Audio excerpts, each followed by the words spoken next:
സ്തുതിച്ച് പ്രാർത്ഥിക്കാം. Hallelujah hallelujah hallelujah. മഹത്വം മഹത്വം. ആരാധന ആരാധന. ഹല്ലേലൂയ ഹല്ലേലൂയ. യേശുവേ ആരാധന. ഹല്ലേലൂയ ഹല്ലേലൂയ. യേശുവേ ദുരിതങ്ങളൂടെ കടന്നു പോകുന്ന മക്കളുടെ ദുരിതങ്ങളെ ഏറ്റെടുക്കണമേ എന്ന് പ്രാർത്ഥിക്കുന്നു. Hallelujah hallelujah. മഹത്വം മഹത്വം. ആരാധന ആരാധന. ഹല്ലേലൂയ ഹല്ലേലൂയ. യേശുവേ ആരാധന. ഹല്ലേലൂയ ഹല്ലേലൂയ. മഹത്വം മഹത്വം മഹത്വം.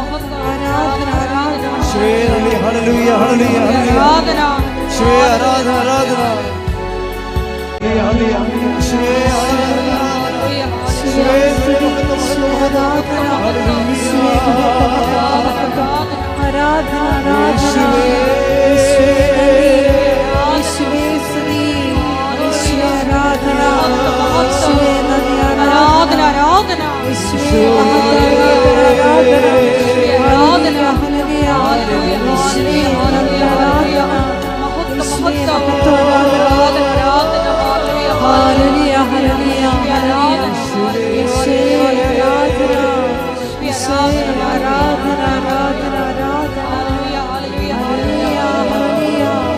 ആരാധന ആരാധന. യേശുവേ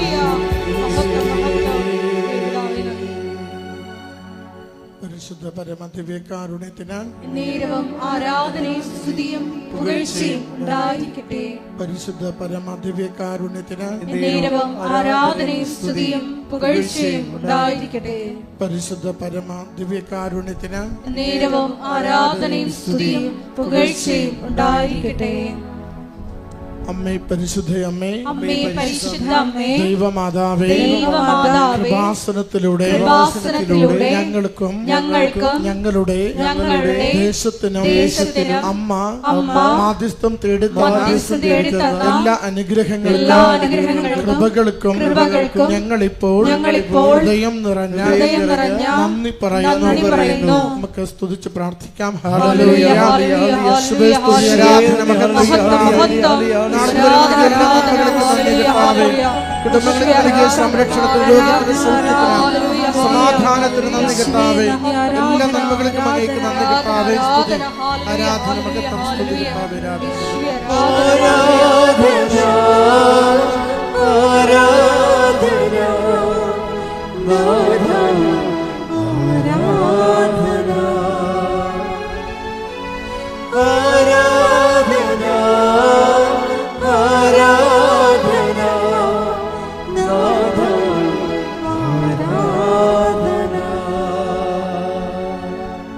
പരിശുദ്ധ പരമദിവ്യകാരുണ്യത്തിന്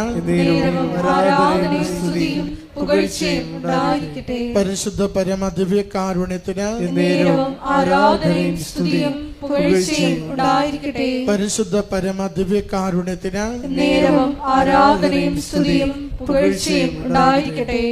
അമ്മേ പരിശുദ്ധ അമ്മേ, അമ്മേ പരിശുദ്ധ അമ്മേ, ദൈവമാതാവേ, 2004 ഡിസംബർ 7-ാം തീയതി ഉച്ചകഴിഞ്ഞ് 2:30 കൃപാസനത്തിൽ സംഭവിച്ച അമ്മയുടെ പ്രത്യക്ഷപ്പെടലിനെ കുറിച്ച് തിരുസഭയ്ക്ക് സമർപ്പിച്ചിരിക്കുന്ന പഠനരേഖകളുടെ വസ്തുനിഷ്ഠവും ദൈവശാസ്ത്ര പ്രകാരമുള്ളതുമായ അന്വേഷണ പഠനങ്ങൾ നടത്തി ആ പ്രത്യക്ഷപ്പെടലിലൂടെ പ്രകടമായ ദൈവമാതാവിന്റെ പ്രത്യേക കരുതലും സംരക്ഷണവും വെളിപ്പെടുത്തുന്ന പീഡിതരുടെ ആശ്വാസവും പ്രവാചകന്മാരുടെ രാജ്ഞിയും വാഗ്ദാനത്തിന്റെ പേടകവും പ്രപഞ്ച പ്രകൃതിയുടെ മാതാവുമായ പരിശുദ്ധ അമ്മയുടെ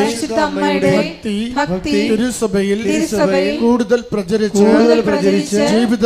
ജീവിതത്തിന്റെ ദുരന്ത അവസ്ഥകളിൽ അകപ്പെട്ട് കഴിയുന്ന അനേകായിരം മക്കൾക്ക് ദൈവത്തിന്റെ സാന്നിധ്യവും സന്ധിപ്പും കൂടുതൽ അനുഭവിക്കുക വഴി ആത്മീയ വിശുദ്ധിയും ദൈവശക്തിയും കൈവരിക്കുവാൻ ഞങ്ങളുടെ കുടുംബങ്ങളെ ഇടയാക്കണമേ.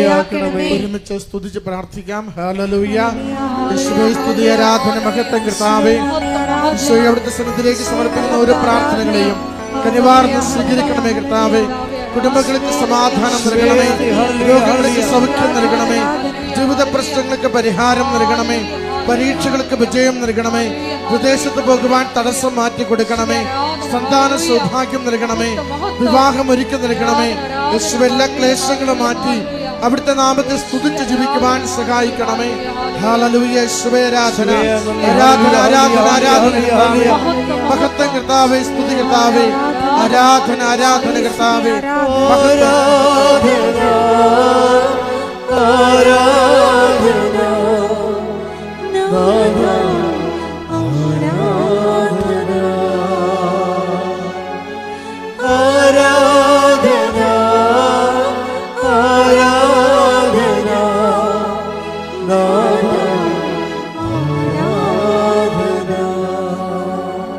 പരിശുദ്ധ പരമദിവ്യ കാരുണ്യത്തിന് ആരാധനയും സ്തുതിയും പുകഴ്ചയും ഉണ്ടായിരിക്കട്ടെ. പരിശുദ്ധ പരമദിവ്യ കാരുണ്യത്തിന് ആരാധനയും സ്തുതിയും പുകഴ്ചയും ഉണ്ടായിരിക്കട്ടെ. പരിശുദ്ധ പരമദിവ്യ കാരുണ്യത്തിന് ആരാധനയും സ്തുതിയും പുകഴ്ചയും ഉണ്ടായിരിക്കട്ടെ.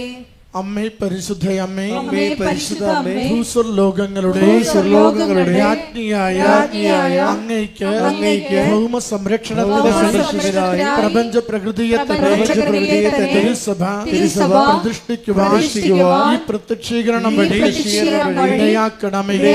പരിശുദ്ധ അമ്മേ, ജപമാല മാതാവേ, സകല കൃപാസനം പ്രാർത്ഥനകളോടും ചേർന്ന് ഞങ്ങളിപ്പോൾ പ്രാർത്ഥിക്കുന്ന ഈ സമൂഹത്തിന്റെ പ്രത്യേക നിയോഗവും അമ്മയുടെ പ്രത്യക്ഷീകരണത്തിന്റെ ഈ അനുഗ്രഹവേളയിൽ ഞങ്ങൾക്ക് സാധിച്ചു തരുവാൻ കനിയണമേ. ആമേൻ. ഒരുമിച്ച് സ്തുതിച്ച് പ്രാർത്ഥിക്കാം. ആരാധന, മഹത്വം കർത്താവേ. ധ്യാനം നയിക്കുന്ന ജോസഫ് പരിപാലിക്കണമേ. ദിവ്യ സന്ദേശത്തിന് നിങ്ങളെ സഹായിക്കണമേ. സൗഖ്യപ്പെടുന്ന ശുശ്രൂഷകളുടെ ആയിരങ്ങളെ ഇവിടുന്ന് സ്പർശിക്കണമേ. ഹല്ലേലൂയ. യേശുവേ സ്തുതി, ആരാധന, മഹത്വം കർത്താവേ. സ്തുതി, ആരാധന,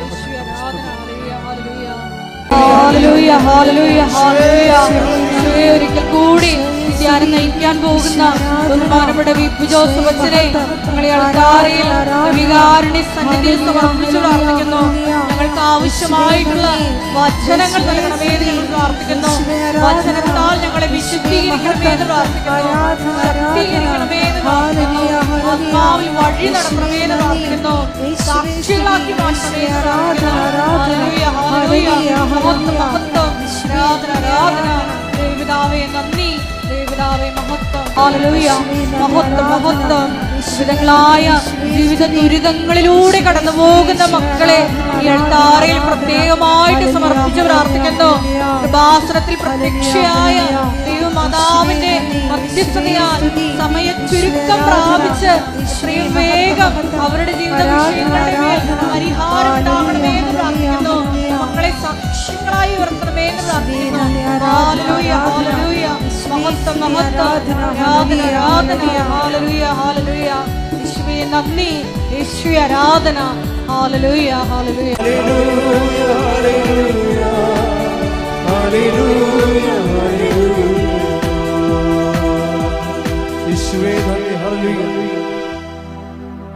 പരിശുദ്ധ പരമദിവ്യകാരുണ്യത്തിന് ആരാധനയും സ്തുതിയും പുകഴ്ചയും ഉണ്ടായിരിക്കട്ടെ. പരിശുദ്ധ പരമദിവ്യകാരുണ്യത്തിന് ആരാധനയും സ്തുതിയും പുകഴ്ചയും ഉണ്ടായിരിക്കട്ടെ.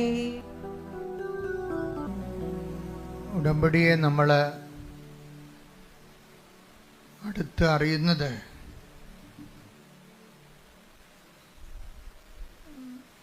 അതിൻ്റെ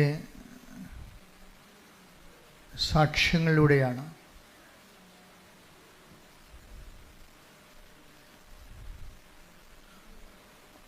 ഉടമ്പടിയിലുള്ള ദൈവഭാഗമെന്ന് പറയുന്നത് സാക്ഷ്യങ്ങളാണ്. എന്താണ് ദൈവഭാഗമെന്ന് പറയണത്? ഉടമ്പടിയിൽ രണ്ട് ഭാഗങ്ങളുണ്ട്. ഒന്ന് മനുഷ്യഭാഗമുണ്ട്, പിന്നെ ഒന്ന് ദൈവഭാഗമുണ്ട്. മനുഷ്യഭാഗം എന്ന് പറയുന്നത് നമ്മൾ വെക്കുന്ന നിയോഗങ്ങളാണ്. ദൈവഭാഗം എന്ന് പറയുന്നത് ആ നിയോഗത്തിൻ്റെ മേൽ ദൈവം എടുക്കുന്ന നടപടികളാണ്. ആ ദൈവഭാഗമാകുന്നത് നമ്മളത് സുവിശേഷത്തിൻ്റെ പ്രചാരണത്തിന് വേണ്ടി നമ്മളത് പൊതുജന സമക്ഷം ഏറ്റുപറയണം. ഏറ്റുപറയുമ്പോഴുണ്ടാകുന്നത് ഒന്ന്, നമ്മളത് ഓൺ ചെയ്യുന്നു എന്നുള്ളതാണ്. ഏറ്റുപറയുമ്പോൾ സംഭവിക്കുന്നത് നമ്മളതിൻ്റെ മുഴുവൻ ക്രെഡിറ്റ് ആൻഡ് ക്ലെയിം ദൈവതിരുസന്നിധിയിൽ ദൈവത്തിൽ നിന്നാണെന്ന് നമ്മൾ അക്സെപ്റ്റ് ചെയ്യുന്നു. അങ്ങനെ നമ്മൾ അംഗീകരിക്കുന്നതിൻ്റെ ഭാഗമായി ദൈവത്തെ അംഗീകരിക്കുക. ദൈവവിശ്വാസിയുടെ മുമ്പിലുണ്ടാകുന്ന ഏറ്റവും വലിയ ആദ്യമായുള്ള ദൈവശുശ്രൂഷ എന്ന് പറയുന്നത് ദൈവത്തെ അംഗീകരിക്കുകയാണ്. അപ്പം നമ്മൾ ഓർക്കും, ദൈവത്തെ നമ്മൾ അംഗീകരിച്ചാലും ഇല്ലെങ്കിലും ദൈവം നിലനിൽക്കും. പക്ഷേ മറ്റുള്ളവരെ നിലനിൽക്കണമെങ്കിൽ നമ്മൾ അംഗീകരിക്കണം, നമുക്ക് കിട്ടിയ അനുഭവങ്ങൾ. അതുകൊണ്ടാണ് ദൈവത്തെ അംഗീകരിക്കേണ്ടത്. ചില ആൾക്കാർക്ക് പോരായ്മയാകും. അത് കുറച്ച് കിട്ടിയിരിക്കുന്ന അനുഗ്രഹങ്ങൾ സ്വന്തം കഴിവ് കൊണ്ടാണ് എന്ന് ചിന്തിക്കുന്നവർക്ക് അവിടെ ദൈവത്തെ അംഗീകരിക്കുന്നത് ഒരു കുറച്ചിലായിട്ട് വരും. ബൈബിൾ എപ്പോഴും കൈകാര്യം ചെയ്യുന്നൊരു വിഷയമാണ് ദൈവത്തെ അംഗീകരിക്കുന്നത് കൊണ്ടുള്ള പോരായ്മകൾ. Take the word of God. ശ്രുതിയുടെ ഹല്ലേലൂയ. റോമ 1:28 ദൈവത്തെ അംഗീകരിക്കുന്നത് പറഞ്ഞേ, ദൈവത്തെ അംഗീകരിക്കുന്നത് പോരായ്മയായി അവർ കരുതിയത് നിമിത്തം അധമ വികാരത്തിനും അനുചിത പ്രവർത്തികൾക്കും ദൈവം അവരെ വിട്ടുകൊടുത്തു. അപ്പൊ രണ്ട് കാര്യങ്ങളാണ്. ദൈവത്തെ നമ്മൾ അംഗീകരിച്ചില്ലെങ്കിൽ അത് നമ്മൾ വരുന്നൊരു അപകടം എന്ന് പറയണത്, നമ്മൾ ദൈവത്തെ അംഗീകരിക്കുന്നില്ല എന്നുള്ളത് പലപ്പോഴും നമ്മൾ അറിയുന്നില്ല എന്നുള്ളതാണ്. അതുകൊണ്ടാണ് വചനം പറയണത്, അറിയാവുന്ന വിചാരിക്കുന്നവൻ അറിയേണ്ടത് അറിയുന്നില്ല എന്ന് പറയും. നമ്മൾ ദൈവത്തെ അംഗീകരിക്കുന്നില്ല എന്നുള്ള കാര്യം നമ്മൾ അറിയുന്നില്ല എന്നുള്ളതാണ് ഇതിൻ്റെ ഒരു ദുരന്തം. Take the word of God. അറിയേണ്ടവൻ അറിയുന്നു എന്ന് വിചാരിക്കുന്നവൻ. 1 കൊരിന്തോസ് 8:2 1 കൊരിന്തോസ് 8:2 അറിവുണ്ടെന്ന് ഭാവിക്കുന്നവൻ, പറഞ്ഞേ, അറിവുണ്ടെന്ന് ഭാവിക്കുന്നവൻ അറിയേണ്ടത് അറിയുന്നില്ല. അപ്പം നമുക്ക് ഉണ്ടാകാവുന്ന ഒരു ദുരന്തം, ഒരു നിശബ്ദ ദുരന്തം, ഒരു സൈലന്റ് ട്രാജഡി എന്ന് പറഞ്ഞാൽ എന്താ? നമ്മൾ ദൈവത്തെ അംഗീകരിക്കുന്നില്ല എന്നുള്ളത് നമ്മൾ അറിയുന്നില്ല. നമ്മൾ ദൈവത്തെ അംഗീകരിക്കുന്നതില്ല എന്നുള്ളത്. അപ്പം നിങ്ങൾ ഓർക്കും, അംഗീകരിക്കാതെ നമ്മളിവിടെ വന്ന് ഇങ്ങനെ ധ്യാനം കൂടുമോ? ധ്യാനം കൂടാം, പക്ഷെ ദൈവത്തെ അംഗീകരിക്കാതിരിക്കാം. ധ്യാനം കൂടുന്നതും ദൈവത്തെ അംഗീകരിക്കുന്നതും രണ്ട് വിഷയമാണ്. നിങ്ങൾക്ക് എന്തെങ്കിലും ഒരു മേൽഗതി ഉണ്ടായാൽ നിങ്ങൾ സാക്ഷ്യം പറയാൻ താമസിക്കുന്നുവെങ്കിൽ അതിൻ്റെ അർത്ഥം അത് ഈ പ്രാർത്ഥിച്ചില്ലെങ്കിൽ നടക്കുമായിരുന്നല്ലോ എന്നുള്ള ചിന്തയാവും. അത് ഞാൻ മാത്രമല്ലല്ലോ, പ്രാർത്ഥിക്കാത്തവരൊക്കെ PSCയിൽ റാങ്ക് ലിസ്റ്റിൽ കയറിയല്ലോ എന്ന് സ്വാഭാവികമായിട്ട് വരാം. പക്ഷെ ദൈവത്തെ മഹത്വപ്പെടുത്തുക എന്നുള്ളത് ദൈവത്തെ അംഗീകരിക്കുന്നവരുടെ മാത്രമായിട്ടുള്ള ഒരു ഓപ്ഷനാണ്. ദൈവത്തെ മഹത്വപ്പെടുത്തുക എന്നുള്ളത് മറ്റുള്ളവർ മഹത്വപ്പെടുത്തത്തില്ല. കാര്യം എന്താണ്? അവർ പ്രഖ്യാപിതമായിട്ട് ദൈവത്തെ അംഗീകരിക്കാത്തവരാണ്.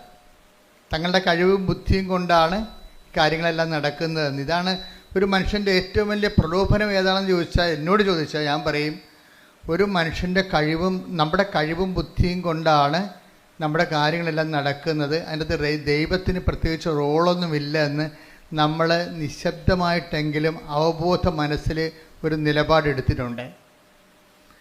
അതുകൊണ്ടാണ് അങ്ങനെയുള്ളവർക്ക് അനുഗ്രഹം കിട്ടുമ്പോൾ അവർ പറയത്തില്ല, ഇത് എനിക്ക് 5-6 മാസം മുമ്പ് കിട്ടിയ അനുഗ്രഹമാണ്, ഞാനിപ്പോഴാണ് സാക്ഷ്യം പറയാൻ ഒത്തതെന്ന് പറഞ്ഞിട്ട്. എന്തുകൊണ്ടാണ് അങ്ങനെ പറയണത്? അത്രയും ടൈം എടുക്കണത് എന്താണ്? സാധാരണ ദൈവ പൈതലിനെ സംബന്ധിച്ചിടത്തോളം അവർക്ക് ദൈവത്തിൻ്റെ ഭാഗത്തു നിന്നുള്ള ഇടപെടലാണെങ്കിൽ പരിശുദ്ധാത്മാവ് പെട്ടെന്ന് അവർക്ക് മനസ്സിലാകും. പരിശുദ്ധാത്മാവ് സ്ലോ ഡൗൺ ചെയ്യുന്നത് കൊണ്ടാണ് സാക്ഷ്യം പറയാൻ 6 മാസം എടുക്കുന്നത്. സാക്ഷ്യം പറയാൻ 6 മാസം എടുക്കുന്നത് കൊണ്ട് വരുന്ന ഒരു പ്രശ്നം വെച്ച് കഴിഞ്ഞാൽ പരിശുദ്ധാത്മാവ് വളരെ മന്ദഗതിയിലാണ് ഈ വ്യക്തിയിൽ ഇപ്പോഴും പ്രവർത്തിക്കുന്നത്. ഇനി നിങ്ങൾ സാക്ഷ്യം പറഞ്ഞില്ലെങ്കിലും ദൈവത്തിന് വലിയ കുഴപ്പമൊന്നുമില്ല. അത് എപ്പോഴും ഓർത്തേക്കണം. എന്താ കാര്യം വെച്ച് കഴിഞ്ഞാൽ സാക്ഷ്യം പറയാൻ താമസിക്കുന്നവർ സാക്ഷ്യം പറഞ്ഞില്ലെങ്കിലും ദൈവത്തിന് വലിയ കുഴപ്പമൊന്നുമില്ല. അതിൻ്റെ കാരണം, സാക്ഷ്യം പറയാൻ താമസിക്കുന്നതിൻ്റെ കാരണം അത് നമ്മളുടെ ക്ലെയിമിലും ക്രെഡിറ്റിലുമാണോ സംഭവിച്ചത്, അത് ദൈവം ഇടപെട്ടതാണോ എന്ന് നമുക്ക് സംശയമാണ്. ഈ സംശയമാണ് നമ്മളെ ഇങ്ങനെ 6 മാസം തള്ളി തള്ളി തള്ളി നീക്കിയത്. ഇങ്ങനെ പരിശുദ്ധാത്മാവ് ഉണ്ടായിരുന്നെങ്കിൽ നമ്മളോട് പെട്ടെന്ന് നമുക്ക് ക്ലാരിഫിക്കേഷൻ. പരിശുദ്ധാത്മാവിൻ്റെ പ്രത്യേകത എന്ന് വെച്ച് കഴിഞ്ഞാൽ പെട്ടെന്ന് ക്ലാരിഫൈഡ് ആവും. നിങ്ങൾക്കൊരു വിഷയത്തെക്കുറിച്ച്, ദൈവികമായ കാര്യങ്ങളെക്കുറിച്ച് പെട്ടെന്ന് വ്യക്തത കിട്ടുന്നില്ല, മന്ദഗതിയിലാണെന്നുണ്ടെങ്കിൽ അതിൻ്റെ അർത്ഥം പരിശുദ്ധാത്മാവ് നിങ്ങളിലുള്ള ആത്മാവ് മന്ദഗതിയിലാണെന്നും നിങ്ങൾ ലോകാത്മാവിനാൽ നയിക്കപ്പെടുന്നു എന്നുള്ളതാണ്. അതാണ് ഏറ്റവും വലിയ വിഷയം. അല്ലാതെ നിങ്ങൾ സാക്ഷ്യം പറയാൻ നിങ്ങൾ പ്രതികളൊന്നുമല്ല. പ്രതികളെന്ന് വെച്ച് കഴിഞ്ഞാൽ, പ്രതികളാകുന്നതിൻ്റെ വിഷയമെന്ന് വെച്ച് കഴിഞ്ഞാൽ പരിശുദ്ധാത്മാവിൻ്റെ പ്രവർത്തനങ്ങൾ നിങ്ങളിൽ വളരെ സ്ലോഗതി. അതിൻ്റെ കള്ളനും വെള്ളിയും നെല്ലും പതിരും തിരിക്കാൻ യു ടേക്ക് 6 months, 6 മാസം എടുത്തു ഇത് ദൈവത്തിൻ്റെതാണെന്ന് തിരിച്ചറിയാൻ. അത് ഭയങ്കരമായൊരു സ്പിരിച്വലായിട്ടുള്ള കലാമിറ്റിയാണ്. നമ്മുടെ അതായത് ആധ്യാത്മികമായിട്ട് വരുന്ന ഇതുപോലെയുള്ള ഒരു കലാമിറ്റി, എന്താ ദുരന്തം എന്ന് വെച്ച് കഴിഞ്ഞാൽ ദൈവികമായ പ്രവർത്തനങ്ങൾ അറിയാൻ, നമ്മൾ തന്നെ അറിയാൻ ടൈം എടുക്കുന്നത് അത് നിസ്സാര കാര്യമല്ല. ശരിക്കും ഞങ്ങളെപ്പോലെയുള്ളവർ പറഞ്ഞാൽ മാത്രമേ ചെറിയ ആൾക്കാർ സാക്ഷ്യം പറയത്തുള്ളൂ. പറഞ്ഞ് ഓർപ്പിച്ച് കൊടുക്കണം. കാര്യം ഇത് എന്നതിൻ്റെ അർത്ഥം ഓർപ്പിച്ച് ഞങ്ങളെ സാക്ഷ്യം പറയണമെന്ന് ഞാൻ ഓർപ്പിച്ച് തരുമ്പോൾ നിങ്ങൾ വന്ന് പറഞ്ഞാൽ നിങ്ങളുടെ പ്രശ്നം എന്താ? 50 മാർക്ക് നിങ്ങൾക്കുള്ളൂ. എന്താണ് 50 മാർക്ക് എനിക്കുള്ളതാ? ഞാൻ ഓർപ്പിച്ചിട്ടാണ് നിങ്ങളത് എന്ന് പറഞ്ഞാൽ ഉള്ളത് കളയണമെന്നല്ല. 0 അടിച്ച് പോരുത്. ഞാൻ പറഞ്ഞാലും അങ്ങനെ തെറ്റ് പറ്റിയിട്ടുണ്ടെങ്കിൽ നിങ്ങൾ റെക്ടിഫൈ ചെയ്ത് സാക്ഷ്യം പറഞ്ഞ് മാറ്റണം. കാര്യം എന്താ കാര്യം? അത് നിങ്ങളുടെ തന്നെ തന്ന കൃപ. സാക്ഷ്യം പറയുമ്പോൾ 2 കാര്യം സംഭവിക്കും. ഒന്ന്, നിങ്ങൾക്ക് തന്ന കൃപയിൽ നിങ്ങൾ നിലനിൽക്കും. പിന്നെ നിങ്ങളത് ദൈവം അത് എടുത്ത് തിരിച്ചെടുക്കത്തുമില്ല. സാക്ഷ്യം പറഞ്ഞാൽ നിങ്ങൾക്ക് ഗ്യാരണ്ടി ഇല്ല. കാര്യം എന്താ? നിങ്ങൾ ദൈവത്തെ മഹത്വപ്പെടുത്തിയിട്ടില്ല. അത് പോരായ്മയെ കരുതിയത് കൊണ്ട് 2 കാര്യങ്ങൾ സംഭവിക്കും. ദൈവത്തെ മഹത്വപ്പെടുത്തിയില്ലെങ്കിൽ 2 കാര്യങ്ങൾ സംഭവിക്കുമെന്ന് ബൈബിൾ പറയണത്. റോമ 1:28. ഒന്നെന്താണ്? നിങ്ങൾ അധമവികാരങ്ങൾ കേൾപ്പിക്കപ്പെടും. എന്ന് വെച്ചാൽ ദൈവത്തെ നിരക്കാത്ത വികാരം ഉണ്ടാവും. ഇതൊക്കെ ഇമോഷണലായിട്ട് പെരുമാറും. ഇപ്പോൾ ഒരു ജെയ്സൺ എന്ന് പറയുന്ന സഹോദരൻ്റെ സാക്ഷ്യമാണ് ഈ ആഴ്ചത്തെ ഏറ്റവും വലിയ സാക്ഷ്യം തോന്നണം. അപ്പം ജെയ്സൺ പറഞ്ഞത്, ഞാൻ വൈഫാണ് ഉടമ്പടി എടുത്തത്, ഞാൻ അവളുടെ കൂടെ വന്നു എന്നുള്ള കാര്യം സത്യമാണ്. എൻ്റെ വിഷയമാണ് അതിൻ്റെ അകത്ത് പറയണത്. വൈഫിൻ്റെ കാര്യം പറയുന്നുണ്ടെങ്കിലും വൈഫിനെ കൊണ്ടാണ് ഉടമ്പടി എടുപ്പിച്ചിരിക്കുന്നത്.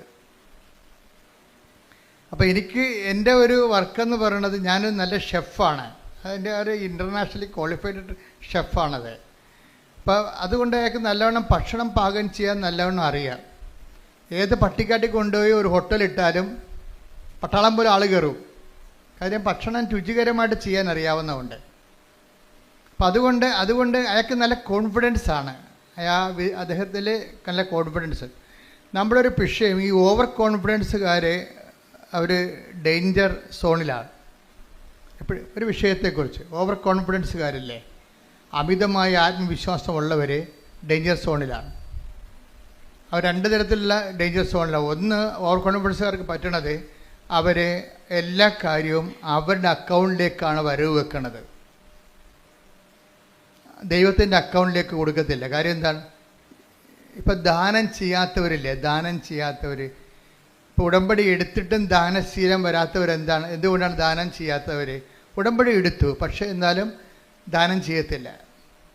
നിങ്ങൾ ഇവിടെ കുത്തിയിരിക്കുന്നത് കുറച്ച് പ്രൊഫഷണൽ ധർമ്മക്കാർക്ക് എന്തെങ്കിലും കൊടുക്കണ പോലെ അല്ല. അത് പിന്നെ അവരുടെ പ്രൊഫഷനാണ്. അതല്ല ഇപ്പം ഈ ജെയ്സനൊക്കെ ചെയ്തിരിക്കണമെന്ന് വെച്ച് കഴിഞ്ഞാൽ, ജെയ്സൺ കറക്റ്റ് കർത്താവിൻ്റെ അഭിഷേകത്തിൽ വന്നു കഴിഞ്ഞപ്പോൾ ചെയ്തത് എന്താണ്? ആ നാട്ടിലുള്ള, എനിക്ക് വേണ്ടത് ഇവർ ഇവിടെയാണെന്ന് തോന്നണം, അതായത് ഇരിങ്ങാലിക്കൂടെ. അപ്പം ആ നാട്ടിലുള്ള വണ്ടി ഇടിച്ച് കിടക്കുന്നവരുടെ എല്ലാം വീട്ടിൽ ചെല്ലും. ആരും പറഞ്ഞിട്ടില്ല. അപ്പം അവർ വണ്ടി ഇടിച്ച് കിടക്കുന്നവർ, പണ്ട് സ്കൂട്ടർ ഇടിച്ച് കിടക്കുന്നവരും ബൈക്ക് ഇടിച്ച് കിടക്കുന്നവരും കൈ ഒടിഞ്ഞവരും പ്ലാസ്റ്റർ കിടക്കുന്നവരൊക്കെ വീട്ടിൽ ചെല്ലും.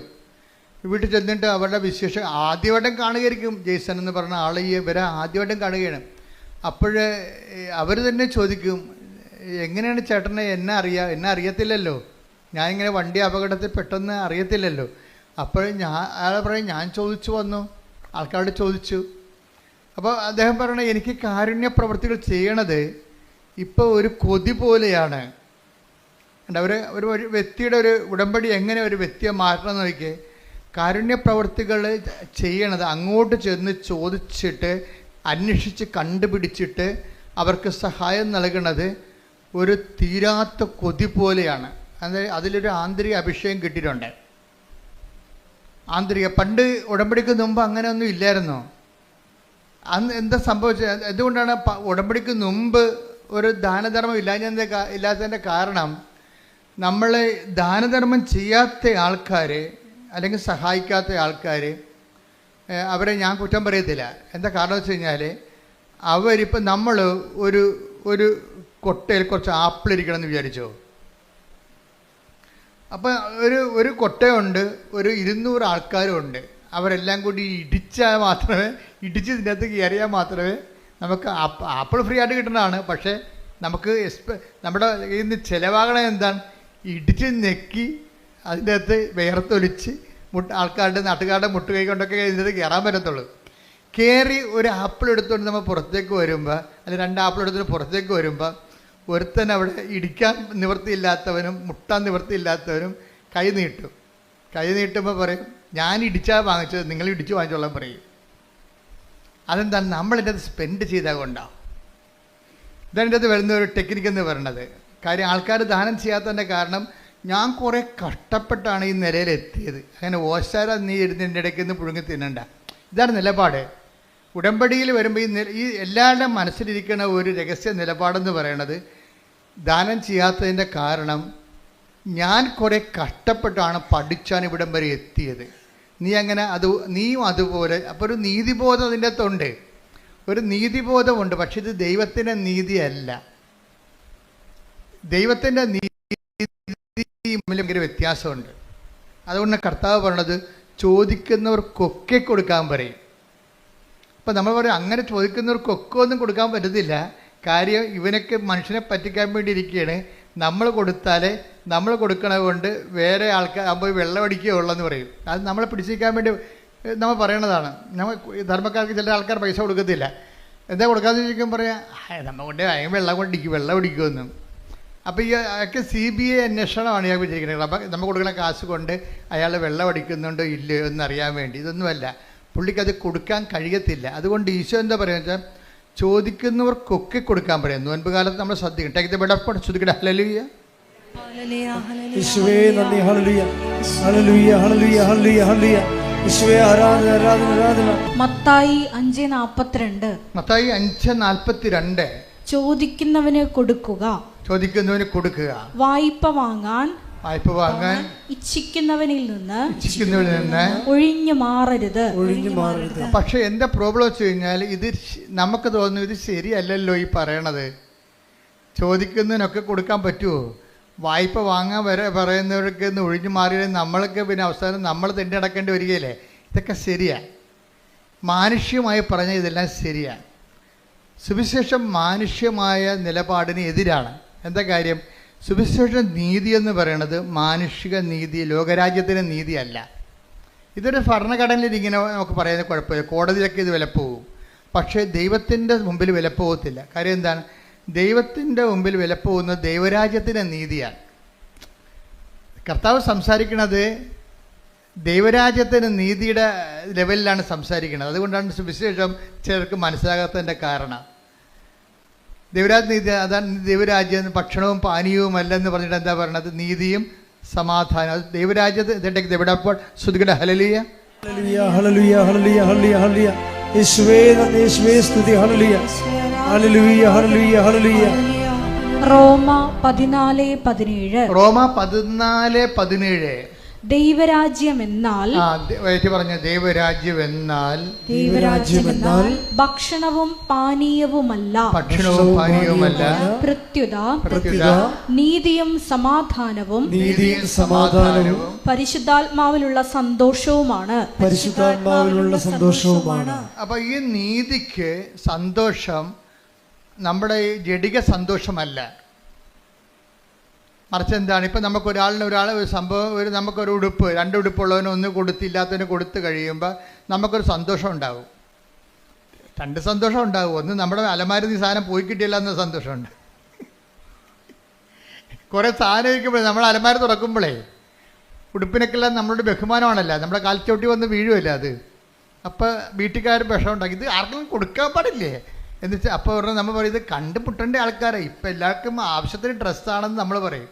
എന്നാലും കുറച്ച് കഴിയുമ്പോൾ അലമാരി തിങ്ങുമ്പോൾ പറയും ഒരലമാരി മേടിക്കാം. അലമാരി മേടിക്കുമ്പോൾ കാശ് 30,000-40,000 രൂപയാവും. അതിനേക്കാൾ ഉള്ളത് കൊടുത്തു കഴിഞ്ഞാൽ സ്ഥലം ഉണ്ടാക്കിയാൽ മതിയല്ല. ആ ഒരു സന്തോഷം ഉണ്ടാകും കൊടുക്കുമ്പോൾ, അലമാരി കാലിയാകുവാനുള്ള സന്തോഷം. അത് ജഡിക സന്തോഷമാണ്, ദൈവരാജ്യത്തിൻ്റെ അല്ല. പറഞ്ഞ മനസ്സിലായില്ലേ? ദാനം ചെയ്യുമ്പോൾ നമുക്കുണ്ടാകുന്ന സന്തോഷം, ആ സന്തോഷം ജഡിക സന്തോഷം എന്ന് പറയും. അതെന്താണ്? ലോക അരൂപിയാൽ നയിക്കപ്പെടുന്നതുകൊണ്ട് നമുക്ക് കുറച്ച് സ്ഥലം കിട്ടിയല്ല, അതിന് പുതിയ സാധനം വാങ്ങിക്കാമെന്ന് ഓർക്കുമ്പോൾ നമുക്ക് സന്തോഷമുണ്ട്. അതിൽ ആ ദാനത്തിലുണ്ടാകുന്ന സന്തോഷമാണ്. പക്ഷെ അത് പരിശുദ്ധാത്മാവിലുള്ള സന്തോഷമല്ല.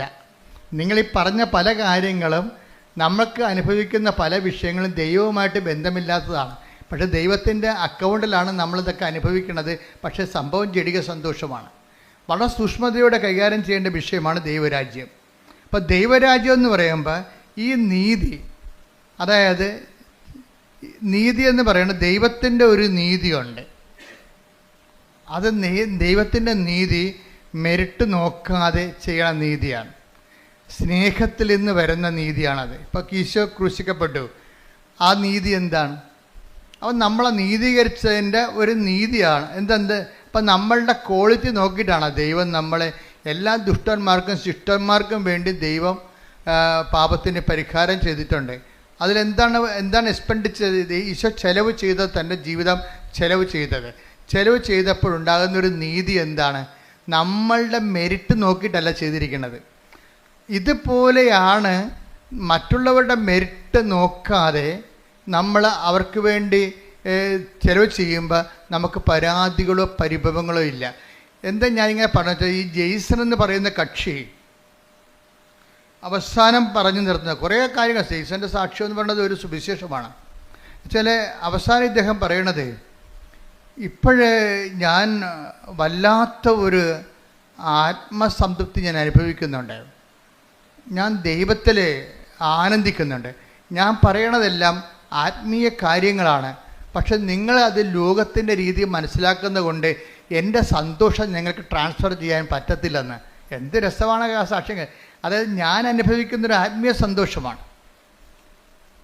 ഇങ്ങനെ ആൾക്കാരെ കണ്ട് തിരക്കി പിടിച്ചൊക്കെ ഞാൻ ചെല്ലുമ്പോൾ എന്നിട്ട് ജയ്സൺ പറയും, ഇപ്പോഴേ എനിക്ക് തോന്നണത്, അദ്ദേഹത്തിൻ്റെ സ്വന്തം ഇൻട്രോസ്പെക്ഷൻസ് ഒത്തിരി ഉണ്ട് അതിൻ്റെ അകത്ത്. ഇപ്പോൾ തോന്നുന്നത് ഞാൻ എത്തേണ്ടിടത്ത് എത്തിയെന്ന് എനിക്ക് തോന്നണമെന്ന്. എന്തോ ഒരു കണ്ടൻറ്റഡ് ആയിട്ടുള്ള, ഹീസ് സോ കണ്ടൻറ്റഡ്. അതായത് ഒരു ഉടമ്പടി ജീവിതം ഒരു മനുഷ്യൻ നിന്ന്, എനിക്ക് പറഞ്ഞാൽ ആദ്യമായിട്ടാണ് ഉടമ്പടി ആയിട്ട് ഇങ്ങനെ ഒരു സംഭവം, ഒരു ഇൻട്രോസ്പെക്റ്റീവായിട്ടുള്ള ഒരു അസസ്മെൻറ്റ് വരണത്. അദ്ദേഹം പറയണത്, എനിക്ക് തോന്നണത് അദ്ദേഹത്തിൻ്റെ ജീവിത രീതി തന്നെ മാറി. ഇപ്പം ഞായറാഴ്ച പണ്ട് ആദ്യം വൈഫിനെ കൊണ്ട് ഉടമ്പടി എടുപ്പിച്ചുകൊണ്ടിരുന്നത്. വൈഫിനെ കൊണ്ട് ഉടമ്പടി എടുപ്പിച്ച് കഴിഞ്ഞാൽ പുള്ളിക്കാരൻ കൂടെ വന്നതേ ഉള്ളൂ. പക്ഷേ എന്നാ പറ്റിയെന്ന് വെച്ചാൽ വൈഫ് വളരെ കൃത്യമായിട്ട്, ഇവിടെ വിഷയമെന്ന് പറയുന്നത് 3 വിഷയങ്ങൾ ഉടമ്പടിയിലുള്ളത്. ഒന്ന്, അവർക്കൊരു സ്ഥാപനം തുടങ്ങണം. ഇങ്ങനെ ഷെഫല്ലേ, അപ്പോൾ ഹോട്ടൽ പോലെ ഒരു സ്വന്തമായിട്ട് റെസ്റ്റോറൻറ്റ് തുടങ്ങണം, അതൊന്ന്. രണ്ടാമത്തെ, വൈഫ് നേഴ്സാണ്, അപ്പോൾ അവർക്ക് യൂറോപ്പിൽ എവിടെയെങ്കിലും ഒരു ജോലി കിട്ടണം. അതാണ് അവരുടെ രണ്ട് വിഷയങ്ങൾ അതാണ്. ഒരെണ്ണം ഞാൻ മറന്നുപോയി. മൂന്ന് സബ്ജക്റ്റ് ഉണ്ട്. അതിൽ 2 ഇതാണ്. ഒന്ന്, വൈഫിൻ്റെ ഒരു ജോലി കിട്ടണം, പുള്ളിക്കൊരു സ്ഥാപനം തുടങ്ങണം.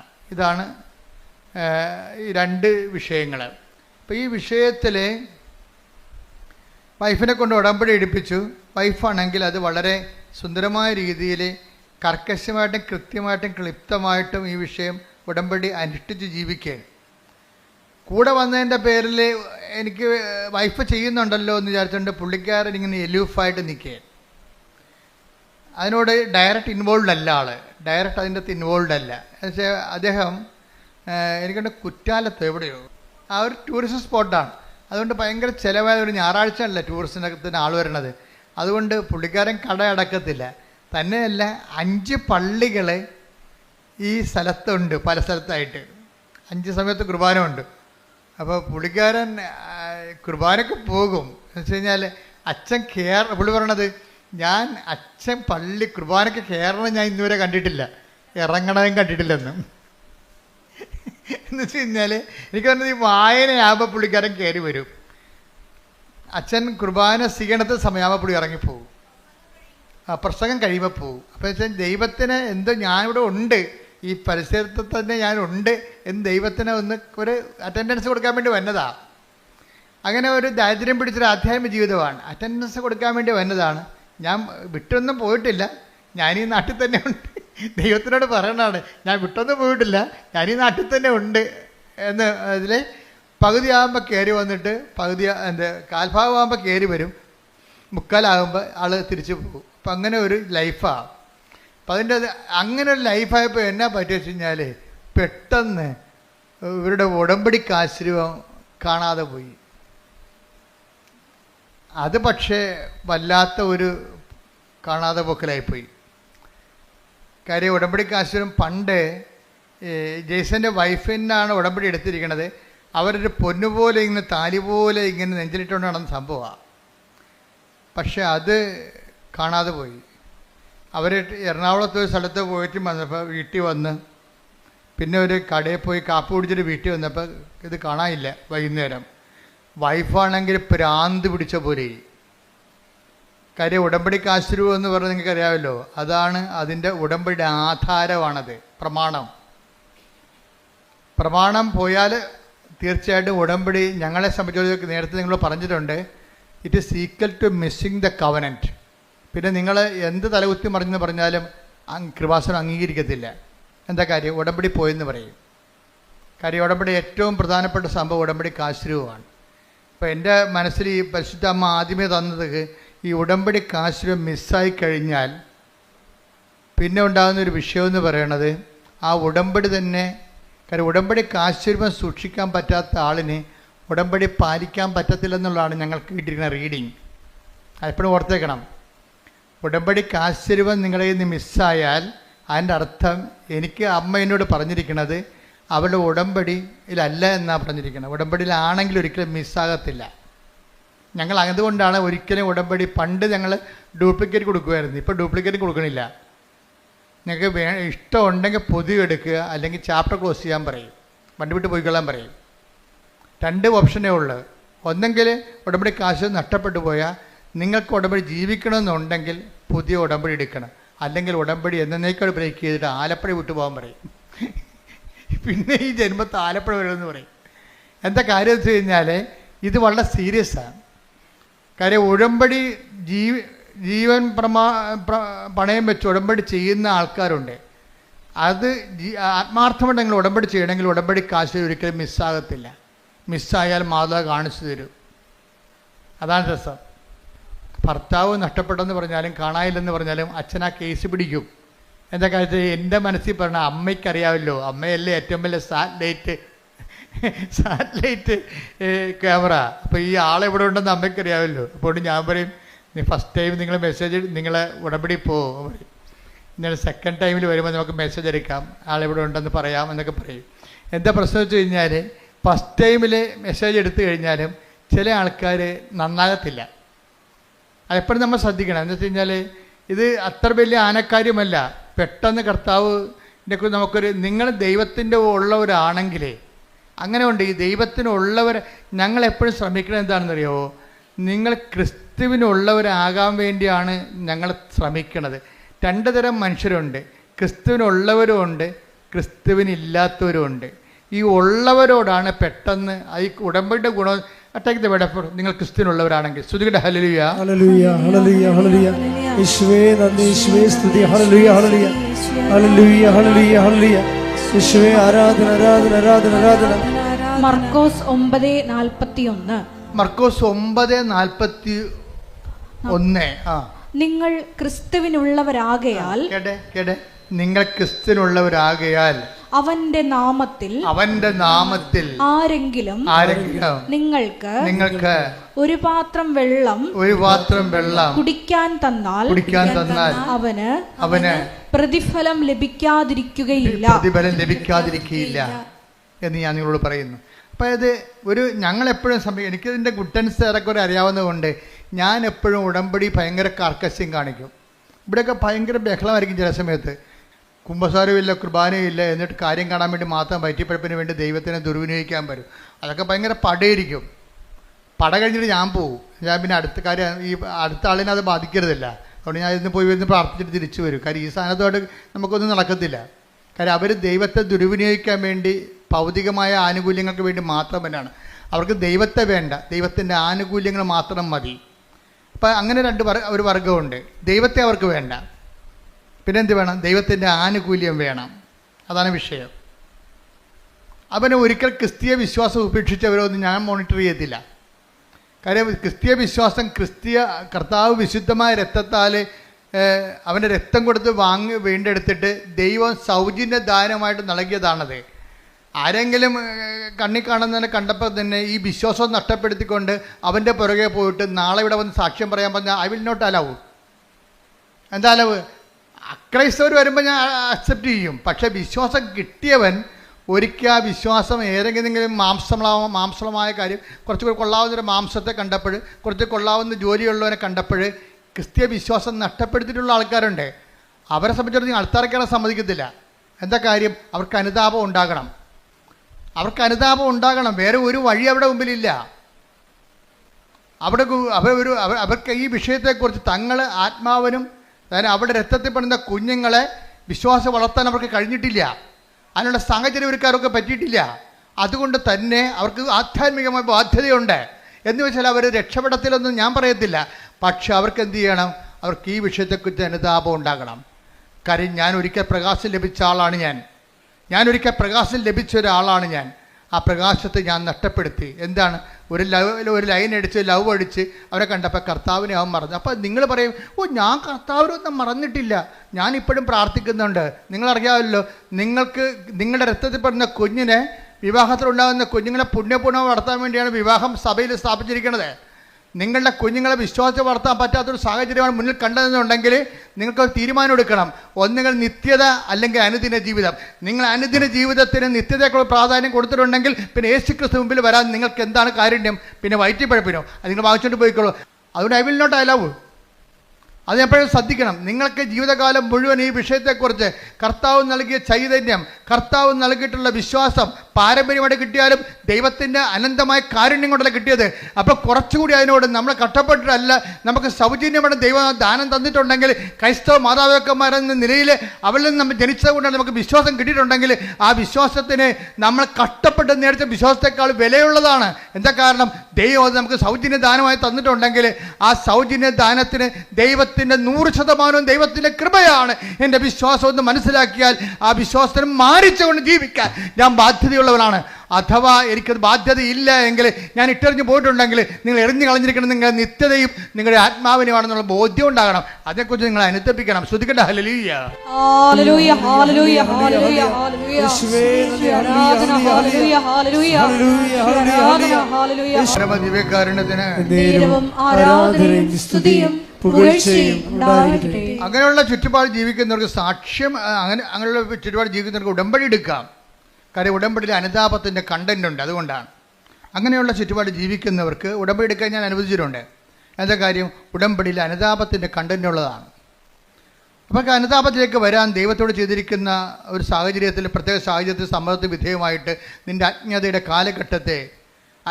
കാലഘട്ടത്തെ ദൈവത്തെക്കുറിച്ച് അറിയാമായിരുന്നിട്ടും അറിയാമെന്ന സാഹചര്യം ഉണ്ടായിട്ടും ചില ആൾക്കാർക്ക് അറിയേണ്ടത് അറിയുന്നില്ല എന്ന് അറിഞ്ഞിരിക്കുന്നവനെന്ന് പറയുന്നവൻ അറിയേണ്ടത് അറിഞ്ഞിട്ടില്ല. നമ്മൾ നേരത്തെ വായിച്ചതുപോലെ അജ്ഞതയുടെ ഒരു കാലഘട്ടം ഉണ്ടാകും. പക്ഷേ അജ്ഞതയുടെ കാലഘട്ടത്തെ ദൈവം കണക്കിലെടുക്കാതിരിക്കണമെന്നുണ്ടെങ്കിൽ നമുക്ക് അതിന് ആനുപാതികമായിട്ട് അനുതാപം ഉണ്ടാകണം. അജ്ഞതയുടെ കാലഘട്ടം. അപ്പോസ്തല പ്രവർത്തനങ്ങൾ 17:30. അപ്പോസ്തല പ്രവർത്തനം 17:30. അജ്ഞതയുടെ കാലഘട്ടങ്ങളെ അജ്ഞതയുടെ കാലഘട്ടങ്ങളെ ദൈവം കണക്കിലെടുത്തില്ല. എന്നാൽ ഇപ്പോൾ എല്ലായിടത്തുമുള്ള സകല ജനങ്ങളും പശ്ചാത്തപിക്കണമെന്ന് അവിടുന്ന് ആജ്ഞാപിക്കുന്നു. ആഗ്രഹിക്കണമല്ല, ആജ്ഞാപനമാണ്. മനസ്സിലായില്ലേ? ആത്മരക്ഷയുടെ ഭാഗമായതുകൊണ്ടാണ് ഇത് ആജ്ഞാപനം വന്നത്. അല്ലെങ്കിൽ ആഗ്രഹിച്ചാൽ മതി. അജ്ഞതയുടെ കാലഘട്ടത്തിൽ ദൈവം കണക്കിലെടുത്തില്ല. പക്ഷേ എന്താ പ്രശ്നം? ഇപ്പോഴാകട്ടെ എല്ലായിടത്തുമുള്ള എല്ലാവരുമാണ്, ആർക്കും ഒഴിവൊഴിവില്ല. എല്ലായിടത്തുമുള്ള എല്ലാവരും അനുതപിക്കണമെന്ന് അവിടുന്ന് ആജ്ഞാപിക്കുന്നു. നിന്റെ ഒരു ദുരന്തം ദൈവത്തിൻ്റെ ആജ്ഞാപനമായിട്ട് നീ തിരിച്ചറിയണം. ഇപ്പം കാശുരം കളഞ്ഞു പോയതൊരു ദുരന്തമാണ്. ആ ദൈവത്തിൻ്റെ ആജ്ഞാപനമായിട്ട് അയാൾ തിരിച്ചറിയണം. എന്താ കാര്യം? കാശുരുവൻ കളഞ്ഞു പോയ ഉടനെ ആ വൈഫ് അത് ശരിക്കും പറഞ്ഞാൽ അതിനു വേണ്ടി അവർ കാപ്പി കുടിച്ച കടയിൽ പോയി. പിന്നെ തലേ ദിവസം സുഭാഷ് പാർക്കിൽ പോയായിരുന്നു. വെളുപ്പിനെ വന്നിട്ട് സുഭാഷ് പാർക്ക് തുറപ്പിച്ച് അതിൻ്റെ അകത്ത് അവരിരുന്ന സ്ഥലത്ത് പോയി നോക്കി, അവിടെ കണ്ടില്ല. കുറേ കഷ്ടപ്പെട്ട് അവസാനം ഇവിടെ വന്ന് അന്നത്തെ കാലത്ത് ഡ്യൂപ്ലിക്കേറ്റ് വാങ്ങിച്ചുകൊണ്ട് പോയി. ഇന്ന് ഡ്യൂപ്ലിക്കേറ്റ് പോലും ഇല്ലെന്ന് ഓർത്തേക്കണം കേട്ടോ. അങ്ങനെ സംഭവമേ ഇല്ല ഇപ്പം. പക്ഷേ എന്ത് പറ്റി? ഡ്യൂപ്ലിക്കേറ്റ് വാങ്ങിച്ചുകൊണ്ട് പോയിട്ടും പെട്ടെന്ന് കാര്യങ്ങൾ സംഭവിച്ചു. എന്താണ്? അവർക്ക് അവരുടെ പ്രോസസ്സായിട്ടിരിക്കുകയായിരുന്നാണ്, അവരുടെ വിസ പ്രോസസ്സായിട്ടിരിക്കുകയായിരുന്നു. അത് മൊത്തം അടലപടലാടെ ഇങ്ങനെ പൊളിഞ്ഞു വീണ് എല്ലാം ക്യാൻസലായി. പിറ്റേ ദിവസം അവരയച്ച പത്രം, പിറ്റേ ആഴ്ചയിൽ അവരയച്ച മുഴുവൻ അപേക്ഷ റിജക്റ്റ് ചെയ്ത് അതുപോലെ തന്നെ കൊറിയറിൽ തിരിച്ചു വന്നു. ഇയാൾ ആശ്രയം വെച്ചുള്ള കടകളിൽ കച്ചവടം കുറഞ്ഞു. നോക്കിയാൽ എല്ലാം, അതായത് നമ്മൾക്ക് വരാൻ പോകുന്ന ഒരു ദുരന്തമാണ്. അജ്ഞതയുടെ കാലഘട്ടത്തിൽ ദൈവം കണക്കിലെടുത്തില്ല. എന്നാൽ ഇപ്പോൾ എല്ലായിടത്തുമുള്ള എല്ലാവരും അനുതപിക്കണമെന്ന്. ഒരു ദുരന്തം വരുമ്പോൾ അനുതാപമാണ് ഉദ്ദേശിക്കുന്നത്. ദുരന്തത്തിൽ എല്ലാ ചെറിയ ഒരു വിശപ്പ് പോലും ഒരു ദുരന്തമാണ്. ഒരു രോഗം പോലും ഒരു ദുരന്തമാണ്. അതുകൊണ്ടല്ലേ 13:4 വായിച്ചോളൂ ലൂക്കായുടെ സുവിശേഷം. ശ്രുതികട ഹല്ലേലൂയ ഹല്ലേലൂയ ഹല്ലേലൂയ ഹല്ലേലൂയ യേശുവേ നന്ദി hallelujah hallelujah hallelujah hallelujah hallelujah hallelujah hallelujah ഹല്ലേലൂയ. സീലോഹായിലെ ഗോപുരം ഇടിഞ്ഞു വീണ്. ദുരന്തം പിന്നെ കണ്ട 13:4 എന്താ പറയണത്? ഏറ്റു പറഞ്ഞ സിലോഹായിലെ ഗോപുരം ഇടിഞ്ഞു വീണ് കൊല്ലപ്പെട്ട ആ 18 പേർ അന്ന് ജെറുസലേമിൽ വസിച്ചിരുന്ന എല്ലാവരെയും കുറ്റക്കാരായിരുന്നു എന്ന് നിങ്ങൾ വിചാരിക്കുന്നുണ്ടോ? അല്ല എന്ന് ഞാൻ പറയുന്നു. പശ്ചാത്തപിക്കുന്നില്ലെങ്കിൽ നിങ്ങൾ എല്ലാവരും അതുപോലെ നശിക്കും. ദുരന്തത്തിന്റെ ഉദ്ദേശം എന്താണ്? പശ്ചാത്താപമാണ്. സിമ്പിൾ അല്ലേ? ക്രിസ്തുവിന്റെ കാലത്ത് സംഭവിച്ച ഒരു വർത്തമാനകാല ന്യൂസാണത്. വർത്തമാനം. അന്ന് സിലോഹയിലെ ഗോപുരം വീണ് കുറച്ച് പേര് മരിച്ചു. ആ വാർത്ത കർത്താവിനോട് പറഞ്ഞപ്പോൾ കർത്താവ് എന്താ പറഞ്ഞത്? അവരെല്ലാവരെക്കാൾ പാപികളാണെന്ന് ഞാൻ കരുതണില്ല, പക്ഷെ പശ്ചാത്താപിച്ചില്ലെങ്കിൽ നിങ്ങളുടെ അവസ്ഥയും ഈ ദുരന്തം ക്ഷണിച്ചു വരുത്തിയിരിക്കും ചെയ്യണമെന്ന്. ആ സത്യമായ ദൈവത്തിൻ്റെ തിരുസന്നിധി വരുമ്പോൾ ദൈവം നമ്മളെ വഴി നടത്താൻ വേണ്ടി നമുക്ക് നമ്മുടെ ജീവിതത്തിൽ നമ്മളെ വിവേചിച്ച് എന്തെങ്കിലും ഇപ്പം നിങ്ങൾ എന്തെങ്കിലും ഒരു ദുരന്തം എന്ന് പറയുമ്പോൾ മുഴുവനും മരണമാണെന്ന് ചിന്തിക്കേണ്ട കാര്യമില്ല. നമ്മുടെ വിശ്വാസി റിജക്റ്റ് ചെയ്യണത് ഒരു ദുരന്തമാണ്. പരീക്ഷയ്ക്ക് ഒരു വിഷയം കാണാതിരിക്കണതും ഒരു മൊഡ്യൂൾ കിട്ടാതിരിക്കണത് ഒരു ദുരന്തമാണ്. കാര്യം വീണ്ടും നമ്മൾ റിപ്പീറ്റ് ചെയ്യണ്ടേ, വീണ്ടും കാശ് മുടക്കണ്ടേ. അപ്പോൾ എല്ലാ വിഷയങ്ങളെയും ബൈബിൾ കാണിക്കുന്ന ട്രാജഡീസിനെ എല്ലാത്തിനെയും ഇതുപോലെയുള്ള പരാജയങ്ങളെല്ലാത്തിനെയും ഇതുപോലെ ദൈവം പശ്ചാത്താപത്തിലേക്കാണ് ക്ഷണിക്കണത്. ഇപ്പം എന്താ ഇവിടെ കാശ് കളഞ്ഞുപോയി, അതൊരു ദുരന്തമാണ് ശരിക്കും പറഞ്ഞാൽ. കാശിന് കളഞ്ഞു പോയി. അതോടുകൂടി ദുരന്തം പുറപ്പെടാൻ സംഭവിച്ചു. വിസ പോയി, വിസ എല്ലാം തിരിച്ചു വന്നു. അതുപോലെ തന്നെ ഹോട്ടലിൻ്റെ അകത്ത് കച്ചവടം കുറഞ്ഞു. അപ്പം അതിന് ജെയ്സൺ പറയണത് എങ്ങനെയാ വെച്ച് കഴിഞ്ഞാൽ ഭാര്യ ഉടമ്പടി ജീവിക്കുന്നുണ്ടെങ്കിലും ഞാൻ ആ വീട്ടിൽ താമസിക്കുന്നുണ്ടല്ലോ, എനിക്കാണെങ്കിൽ ഒരു കുഴപ്പമുണ്ട്, വാ പിടിച്ചാൽ ഞാൻ തെറി പറയുമെന്ന്. അധികം ഓർക്കൊന്നും. അതായത് ഭാര്യ ഉടമ്പടി എടുത്തിട്ടും ഭർത്താവ് തെറി പറയണത്, കാര്യം പുള്ളിക്കാരൻ ആൾക്കാരെ കൊണ്ട് അനുവദിപ്പിക്കണമെന്നുണ്ടെങ്കിലേ, ഇപ്പം ഈ നമ്മുടെ ഭായിമാരല്ലേ ഇപ്പം നമ്മുടെ ഹോട്ടലിലൊക്കെ ഉള്ളത്, അപ്പം നമുക്ക് ഹിന്ദി അറിയാൻ പറ്റില്ല, പിന്നെ തെറിയല്ലേ പറയാൻ പറ്റത്തുള്ളൂ. ഇതാണ് ഇവിടുത്തെ അവസ്ഥ. ഹിന്ദി അറിയാൻ പറ്റാത്ത കൊണ്ട് അവനെ പറഞ്ഞു താമസിക്കാൻ വേണ്ടി തെറി പറയും. അപ്പം ഇങ്ങനെയൊക്കെ ഇതൊന്നും സുവിശേഷമായിട്ട് ജീവിക്കാൻ പറ്റത്തില്ല. നിങ്ങൾ ദ്വയാർത്ഥ പ്രയോഗങ്ങൾ, പിന്നെ വെച്ചുള്ള സംസാരങ്ങൾ, അതുപോലെ തന്നെ എന്താണ് ദൈവത്തിന് നിരക്കാത്ത ഈ സംസാരത്തിനകത്ത് വരുന്ന പാകപ്പിഴകൾ, ഇതൊക്കെ നിങ്ങൾ ശ്രദ്ധിക്കണം വളരെയായിട്ട്. കാര്യം നിങ്ങൾ സുവിശേഷം വായിക്കുകയും സുവിശേഷം പറയുകയും ചെയ്യുന്ന നാവിനെ കൊണ്ടാണ് നിങ്ങൾ ഇതുപോലെയുള്ള. അതുകൊണ്ട് ഈ വിഷയത്തിലൊക്കെ എല്ലാം ദൈവം കുറച്ച് ശരിയാകും, കുറച്ച് ശരിയാകത്തില്ലെന്നല്ല. ദൈവത്തിൻ്റെ ഒരു പ്രശ്നം എല്ലാം ശരിയാകണമെന്ന് തന്നെയാണ്. അപ്പം അതുകൊണ്ട് പ്രാർത്ഥിക്കുക, കർത്താവായ ദൈവമേ, ഉടമ്പടി ഒരു ജീവിതക്രമം എന്ന നിലയിലെ വിശുദ്ധിയോടെ ജീവിക്കുവാൻ എന്റെ ജീവിതത്തിൽ വന്നു പോയിട്ടുള്ള അപരാധങ്ങൾക്ക് അനുതാപത്തോടെ ജീവിക്കുവാൻ എനിക്ക് പശ്ചാത്താപത്തിന്റെ അഭിഷേകം നൽകണമേ. ശ്രദ്ധിക്കട്ടെ.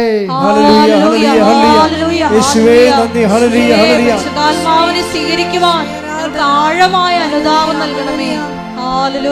പരിശുദ്ധ പരമ ദിവ്യകാരുണ്യത്തിന് ആരാധനയും സ്തുതിയും പുകഴ്ചയും ഉണ്ടായിരിക്കട്ടെ.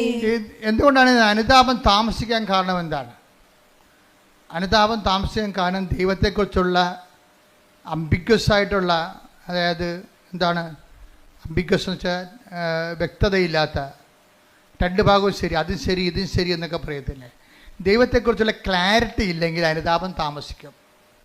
ഇപ്പം ദൈവവിശ്വാസം എന്ന് പറയണതേ ഭയങ്കരമായ ഒരു കൃപയാണ്. ശരിക്കും പറഞ്ഞാൽ എനിക്ക് തോന്നുന്നത് ദൈവത്തെ വിശ്വസിക്കുകയല്ല, വിശ്വസിക്കുന്ന വിഷയത്തെക്കുറിച്ച് ക്ലാരിറ്റിയാണ് ആവശ്യമുണ്ടാകുക. വിശ്വാസത്തിനേക്കാൾ പ്രധാനപ്പെട്ടതാണ് വിശ്വസിക്കുന്ന വിഷയത്തെക്കുറിച്ചുള്ള വ്യക്തത. വ്യക്തതയില്ലെങ്കിൽ വേദോപദേശങ്ങൾ നൽകും. വിശ്വാസത്തെക്കുറിച്ചോ ദൈവത്തെക്കുറിച്ചോ ഇപ്പം ഞാൻ എന്തുകൊണ്ടാണ് നിങ്ങളോട് ഇത്രയും ക്ലിയർ കട്ടായിട്ട് പറയണത്? ഞാൻ അമ്മയെ നേരിട്ട് കണ്ടുകൊണ്ടാണ്. അമ്മയെ നേരിട്ട് കണ്ടിട്ടുള്ള എൻ്റെ ശേഷമുള്ള എൻ്റെ നിലപാടുകളും അമ്മയെ കാണുന്നുമുള്ള നിലപാടുകൾക്കും വ്യത്യാസമുണ്ട്. നേരത്തെ കാണുന്നതിന് മുമ്പ് ആൾക്കാരെ കോംപ്രമൈസ് ചെയ്താണ് ഞാൻ സംസാരിച്ചുകൊണ്ടിരുന്നത്. അതിനെക്കുറിച്ച് ഇരിക്കുന്ന പശ്ചാത്താപമുണ്ട്. അതായത് ദൈവത്തെക്കുറിച്ച് വ്യക്തതയില്ലെന്നുണ്ടെങ്കിൽ ആൾക്കാർ ഒത്തുതീർപ്പിന് വിധേയമാകും. അതും ശരി, ആ മതവും ശരി, ഈ മതവും ശരി, അവർ കാണിക്കണത് ശരി, ഇവർ കാണിക്കണത് ശരി. ആൾക്കാർക്ക് ദൈവത്തെക്കാൾ പ്രാധാന്യം കൊടുക്കും. മാധ്യമങ്ങളിലൂടെയൊക്കെ എന്തുമാത്രം പ്ലീസിങ് ആയിട്ടുള്ള കാര്യങ്ങളാണ് മാധ്യമം പ്രാധാന്യം കൊടുക്കുന്നത്. അതിനുവേണ്ടി ഞാൻ ദൈവത്തെ പോലും വിറ്റിട്ട് ജനങ്ങളുടെ കൂടെ കൂടും. ഇത് ദൈവത്തെക്കുറിച്ച് വ്യക്തതയില്ലാത്തതിൻ്റെ ലക്ഷണമാണിത്. അത് സഭയുടെ ഉന്നത ശ്രേണിയിൽ ഇരിക്കുന്നവർക്ക് പോലും ഈ അസുഖം വരാൻ സാധ്യതയുണ്ട്. എന്താ കാര്യം? എപ്പോഴും മീഡിയാസിനെ ഇങ്ങനെ കണ്ടുകൊണ്ടിരിക്കുമ്പോൾ ആൾക്കാർക്ക് അപ്പീലിംഗ് ആയിട്ടുള്ള കാര്യങ്ങൾ പറയാൻ വേണ്ടി ബാധ്യസ്ഥമായി വരുമ്പോൾ ദൈവത്തെ നമ്മൾ തള്ളി മാറ്റിയിട്ട് ജനങ്ങളുടെ കൂടെ കൂടും. ഇതെല്ലാം പറ്റും. വിശ്വാസത്തിൽ ഡൈലൂഷൻ ആകുകയും ചെയ്യും, വ്യക്തത കുറഞ്ഞു പോവുകയും ചെയ്യും, അനുതാപം താമസിക്കുകയും ചെയ്യും. പ്രാർത്ഥിക്കുക, കർത്താവായ ദൈവമേ, വിശ്വാസത്തിൽ വ്യക്തത വരികയും അനുതാപത്തിലെ കൃത്യത ഉണ്ടാകുവാൻ എന്നെ സഹായിക്കണമേ, എന്നെ അനുഗ്രഹിക്കണമേ. ശ്രദ്ധിക്കട്ടെ.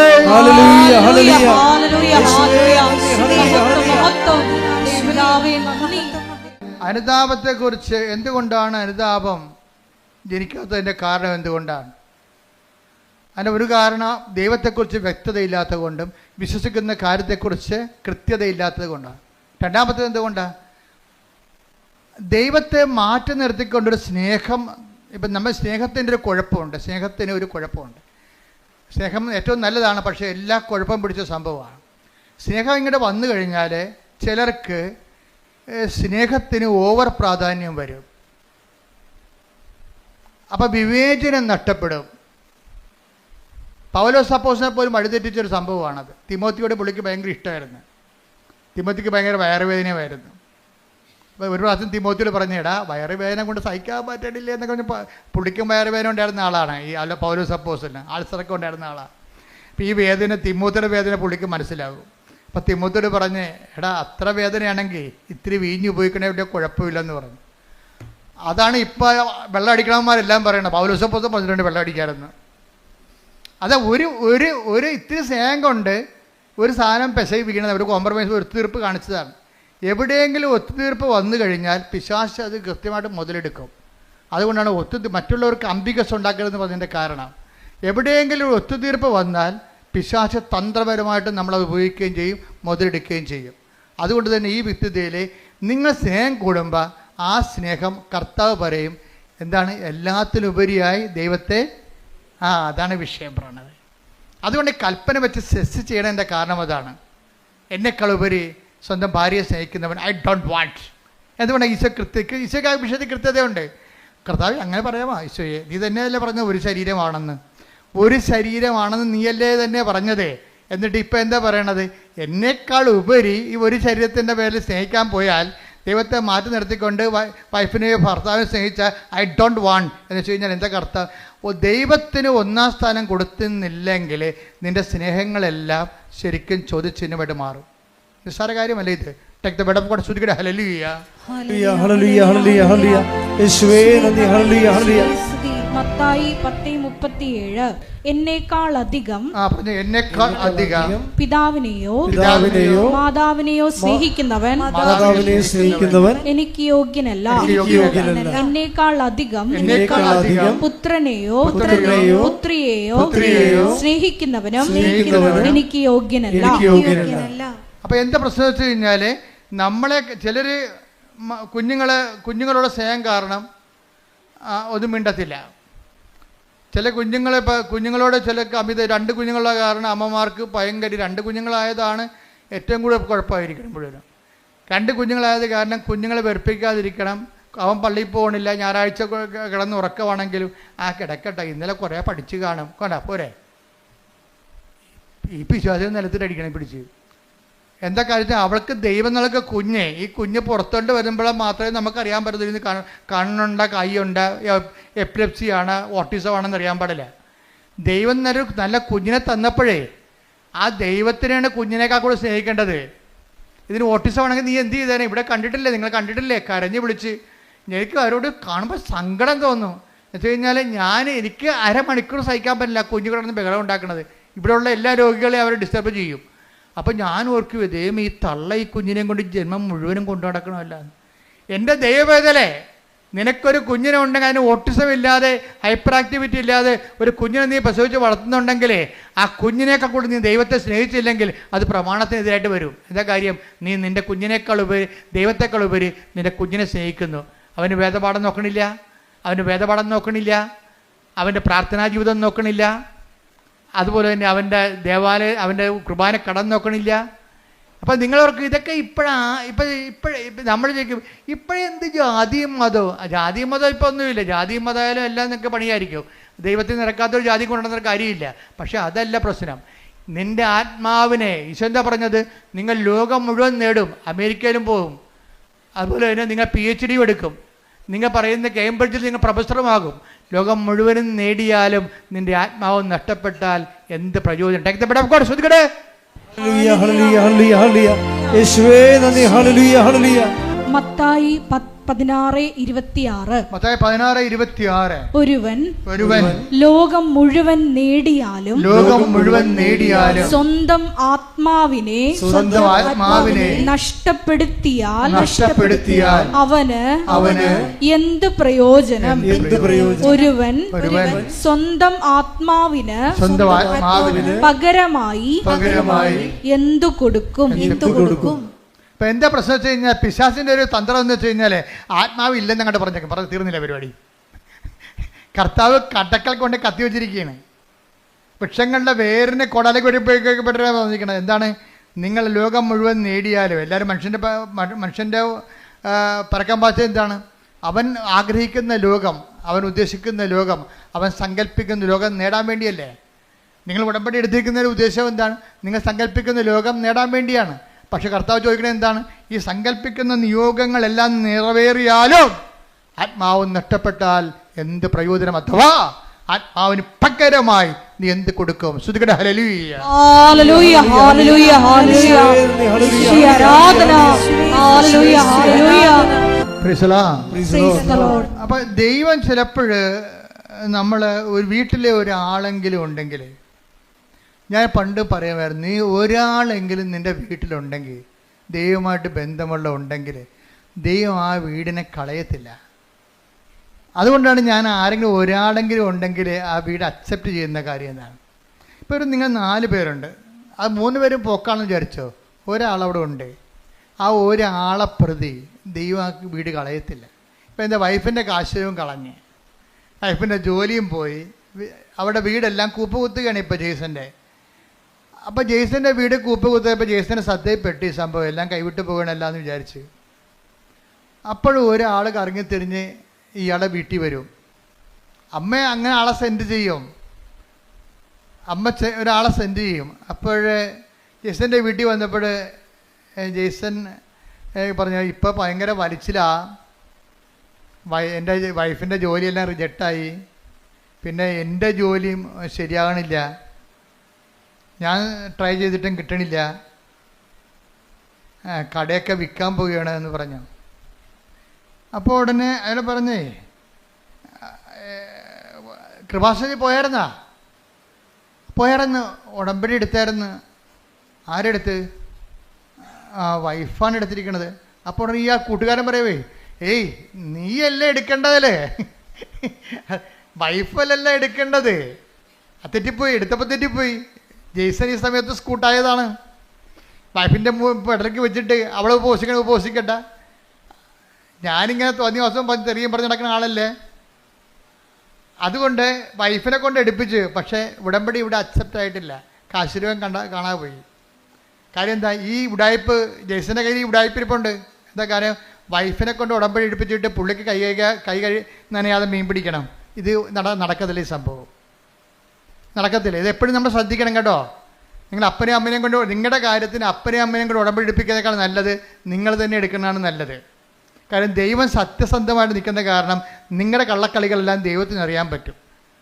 അതുകൊണ്ട് അത് ഇപ്പം നിങ്ങളുടെ വീട്ടിൽ കാശുരൂപൊക്കെ ഇരിപ്പുണ്ടാവും, പക്ഷെ ഉടമ്പടി കളഞ്ഞു പോയി കാണും. എന്താ കാര്യം? ദൈവത്തിനറിയാം ഇത് നിങ്ങളുടെ വിഷയമല്ല, യഥാർത്ഥ പ്രതി വേറെയാണ്. ഇപ്പം പോലീസുകാർ കൊലപാതകമൊക്കെ നടന്നു കഴിയുമ്പോൾ പാർട്ടിക്കാരൊക്കെ വേറെ പ്രതികളെ കൊടുക്കുമല്ല. ഇപ്പോൾ ഉണ്ടാകുന്നറിയത്തില്ല, പണ്ടൊക്കെ ഉണ്ടായിരുന്നു, സത്യമായിട്ട് ഉണ്ടായിരുന്നു. അപ്പം പെട്ടെന്ന് ആൾക്കാർ തണുത്ത് കുത്തിക്കൊന്നവനെ പിടിച്ചെന്ന് പറഞ്ഞപ്പോൾ തന്നെ തടുത്ത്. ആ പിടിച്ചവനാരാണ്? അവനിതോട്ടൊരു ബന്ധമില്ല, അവൻ സ്ഥിരമായിട്ട് പിടികൊടുക്കുന്ന ആളാണ്. പക്ഷെ പത്രത്തെ പേര് വരും, അത് വരുമ്പോൾ പ്രതിയെ പിടിച്ചു. പക്ഷേ ഇത് പോലീസിലും നാട്ടിലൊക്കെ നടക്കും, പക്ഷെ ദൈവത്തിനും നടക്കത്തില്ല. പ്രതി ആരാണ്? ജെയ്സനാണ്. പിടിച്ചിരിക്കണ ആരാണ്? ഭാര്യയാണ് പിടിച്ചിരിക്കണത്. അത് ഏക്കത്തില്ല, സംഭവം ചെയ്തില്ല, അത് റിജക്റ്റായി. കാശുരൂപം പോയി, മൊത്തം സാധനം ഉടമ്പടി വെച്ച സാധനം മൊത്തം തിരിച്ചു വരാൻ തുടങ്ങി. അപ്പോഴീ കൂട്ടുകാരൻ പക്ഷെ പറഞ്ഞപ്പോൾ ദൈവം ഇവരെ കൈവിടാഞ്ഞത് കൊണ്ട്, ദൈവം ഇതിൻ്റെ പിന്നിലുള്ളത് കൊണ്ട്, കൂട്ടുകാരൻ പറഞ്ഞപ്പോൾ തന്നെ ജെയ്സന് പെട്ടെന്ന് കത്തി. ശരിയാണല്ല, നിൻ്റെ കയ്യിലല്ലേ ഉടായിപ്പിരിക്കണത്. പക്ഷേ അയാളെ ബേസിക്കായിട്ട് നല്ല മനുഷ്യനാണ്, അതുകൊണ്ടല്ല അയാൾ പിന്നീട് ഉടമ്പടി വിജയിക്കണത്. അയാൾ മോശംകാരനല്ല. ഈ ഉടമ്പടി എടുത്തിട്ട് അതിൻ്റെ ചമ്മലിൽ ചെന്ന് ചാരണ്ട എന്ന് വിചാരിച്ചുകൊണ്ട് പുള്ളിക്ക് ഫ്രീ ആയിട്ട് പോകാൻ വേണ്ടി ഒരു ഫ്രീ മൂവിങ്ങിന് വേണ്ടി ചെയ്തതാണ്. ഫ്രീ മൂവിങ്ങിന് വേണ്ടി എന്ത് ചെയ്ത്? ദൈവത്തെ ഒഴിവാക്കി. അതും ദൈവത്തെ അംഗീകരിക്കണത് പോരായ്മയായിട്ട് കരുതിയതാണ്. ജീസൻ പറയുന്നുണ്ട്, എൻ്റെ വളർച്ച എൻ്റെ കഴിവ് കൊണ്ടാണെന്ന് ഞാൻ ധരിച്ചത് കൊണ്ടാണെന്ന്. നല്ല ഷെഫല്ലേ പുള്ളി. അപ്പം നിങ്ങൾക്ക് എക്സ്പീരിയൻസ് ആകാം, നിങ്ങൾ ചിലപ്പോഴേ നിങ്ങൾക്ക് നല്ല എക്സ്പീരിയൻസ് ഉണ്ടാകാം, നല്ല ബുദ്ധി ഉണ്ടാകാം. നിങ്ങളുടെ മാർക്ക് വർഷം നിങ്ങളുടെ ഇത്രയും നല്ല നിങ്ങളുടെ മാർക്കെല്ലാം പരിശോധിക്കുമ്പോൾ നിങ്ങളുടെ ബുദ്ധിയുടെ ഒരു വലിയ കോൺഫിഡൻസ് ഉണ്ടാകാം.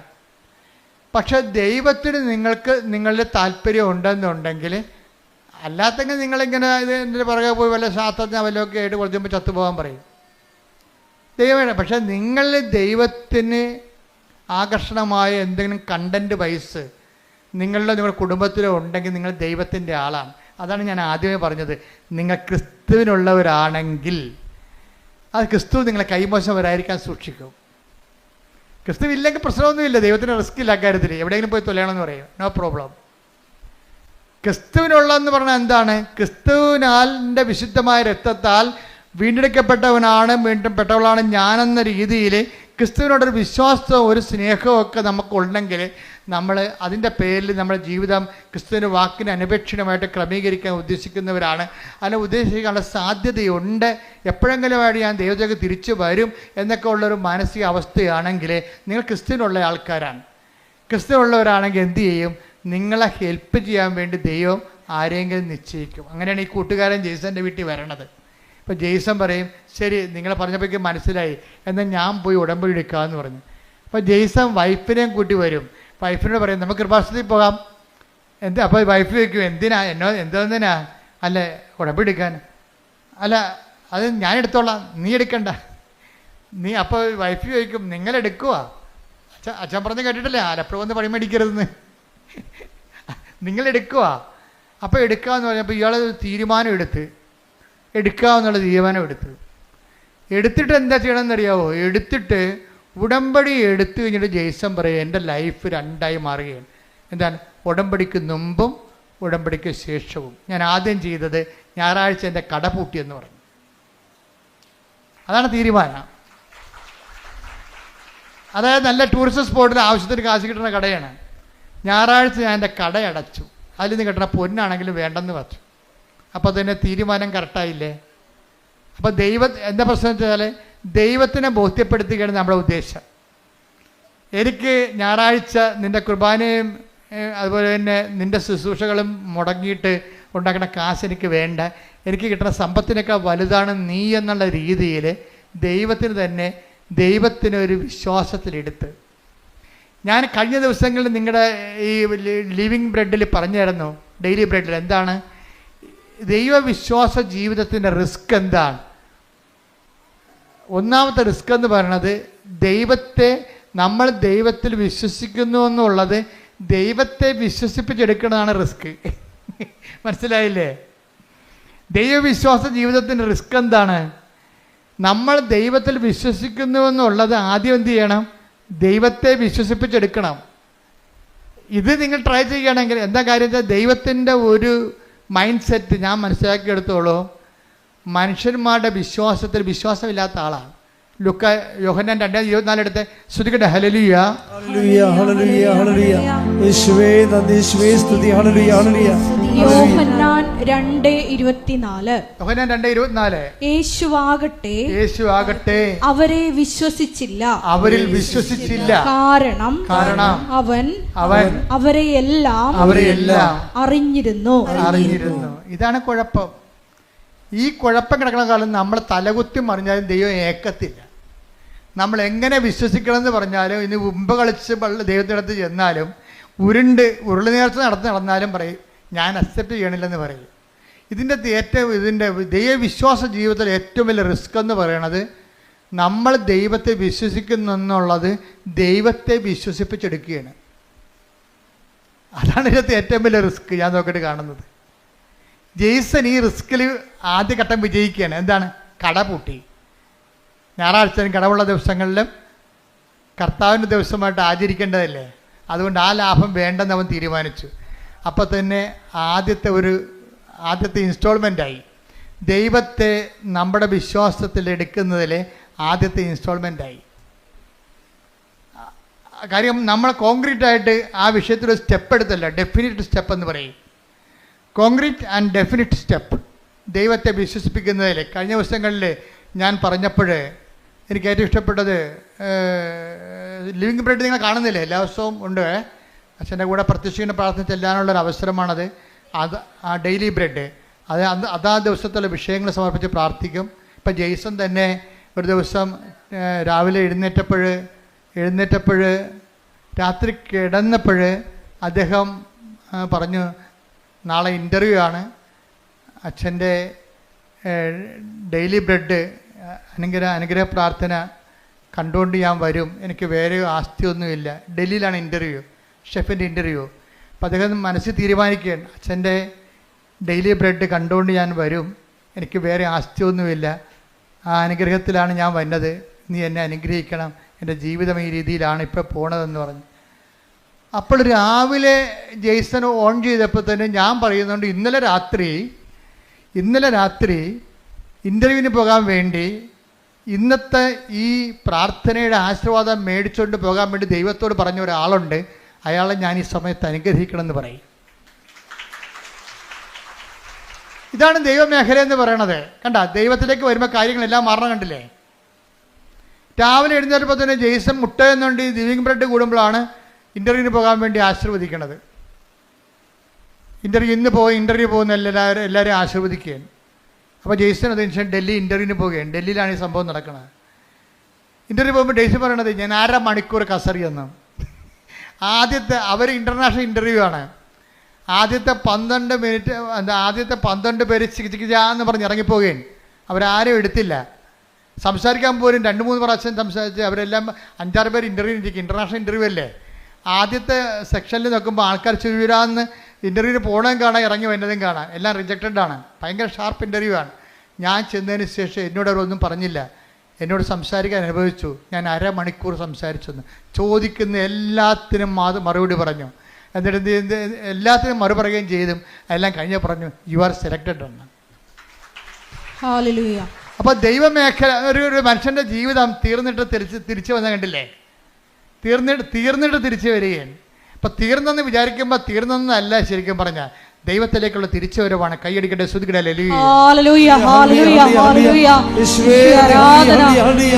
അവസാനം എന്താ ഈശോ പറഞ്ഞത്?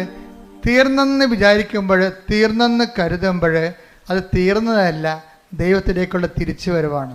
ശ്രുതിക്കട്ടെ. ഹല്ലേലൂയ.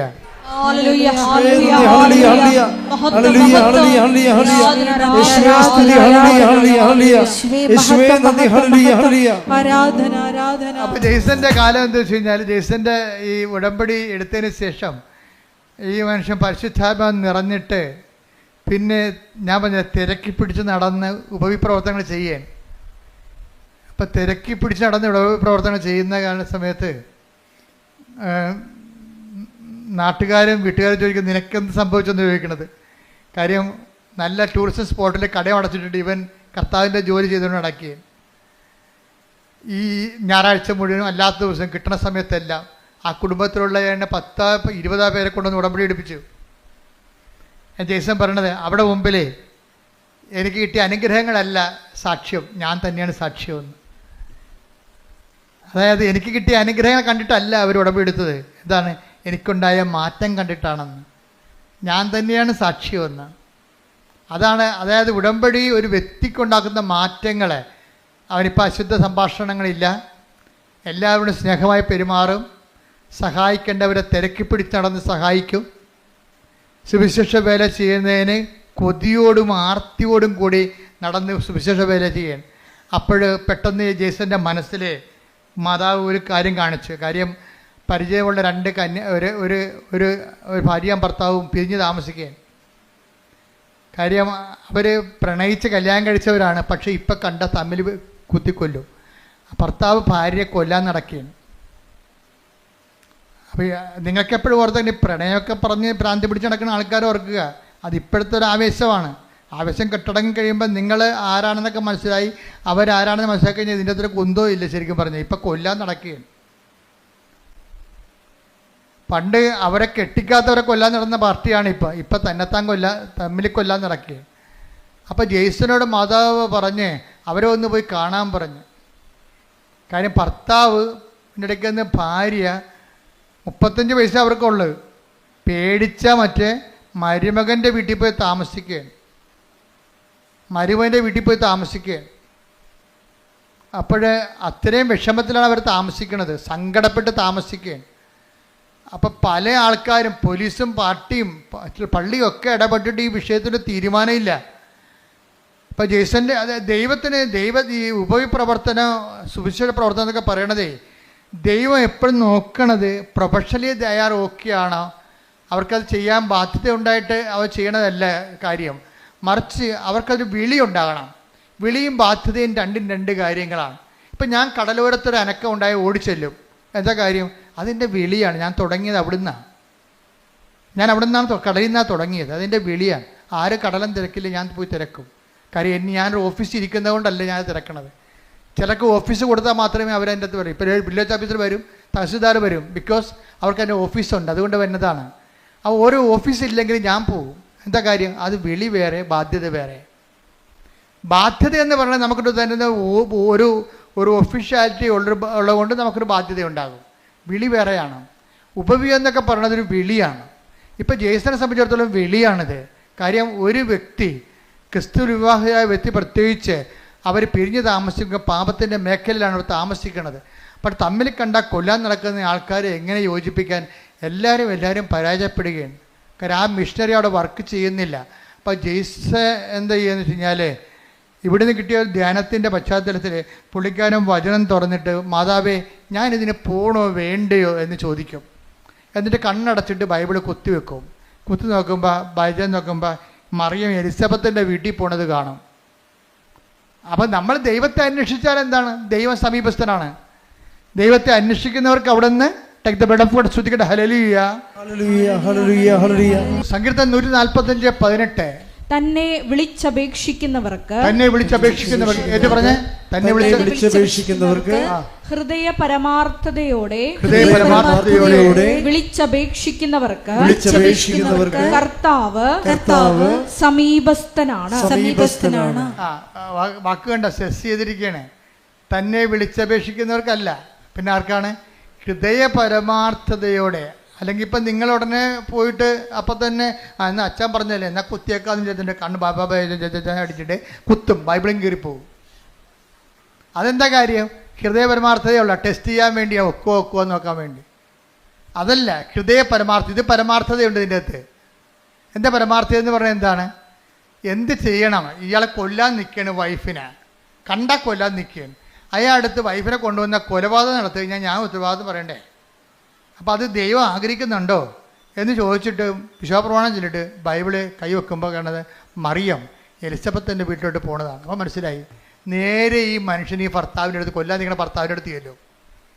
ചെന്നിട്ട് നേരെ സംസാരിക്കും. കർത്താവിനാൽ അയക്കപ്പെട്ടവനായിട്ട് സംസാരിക്കും.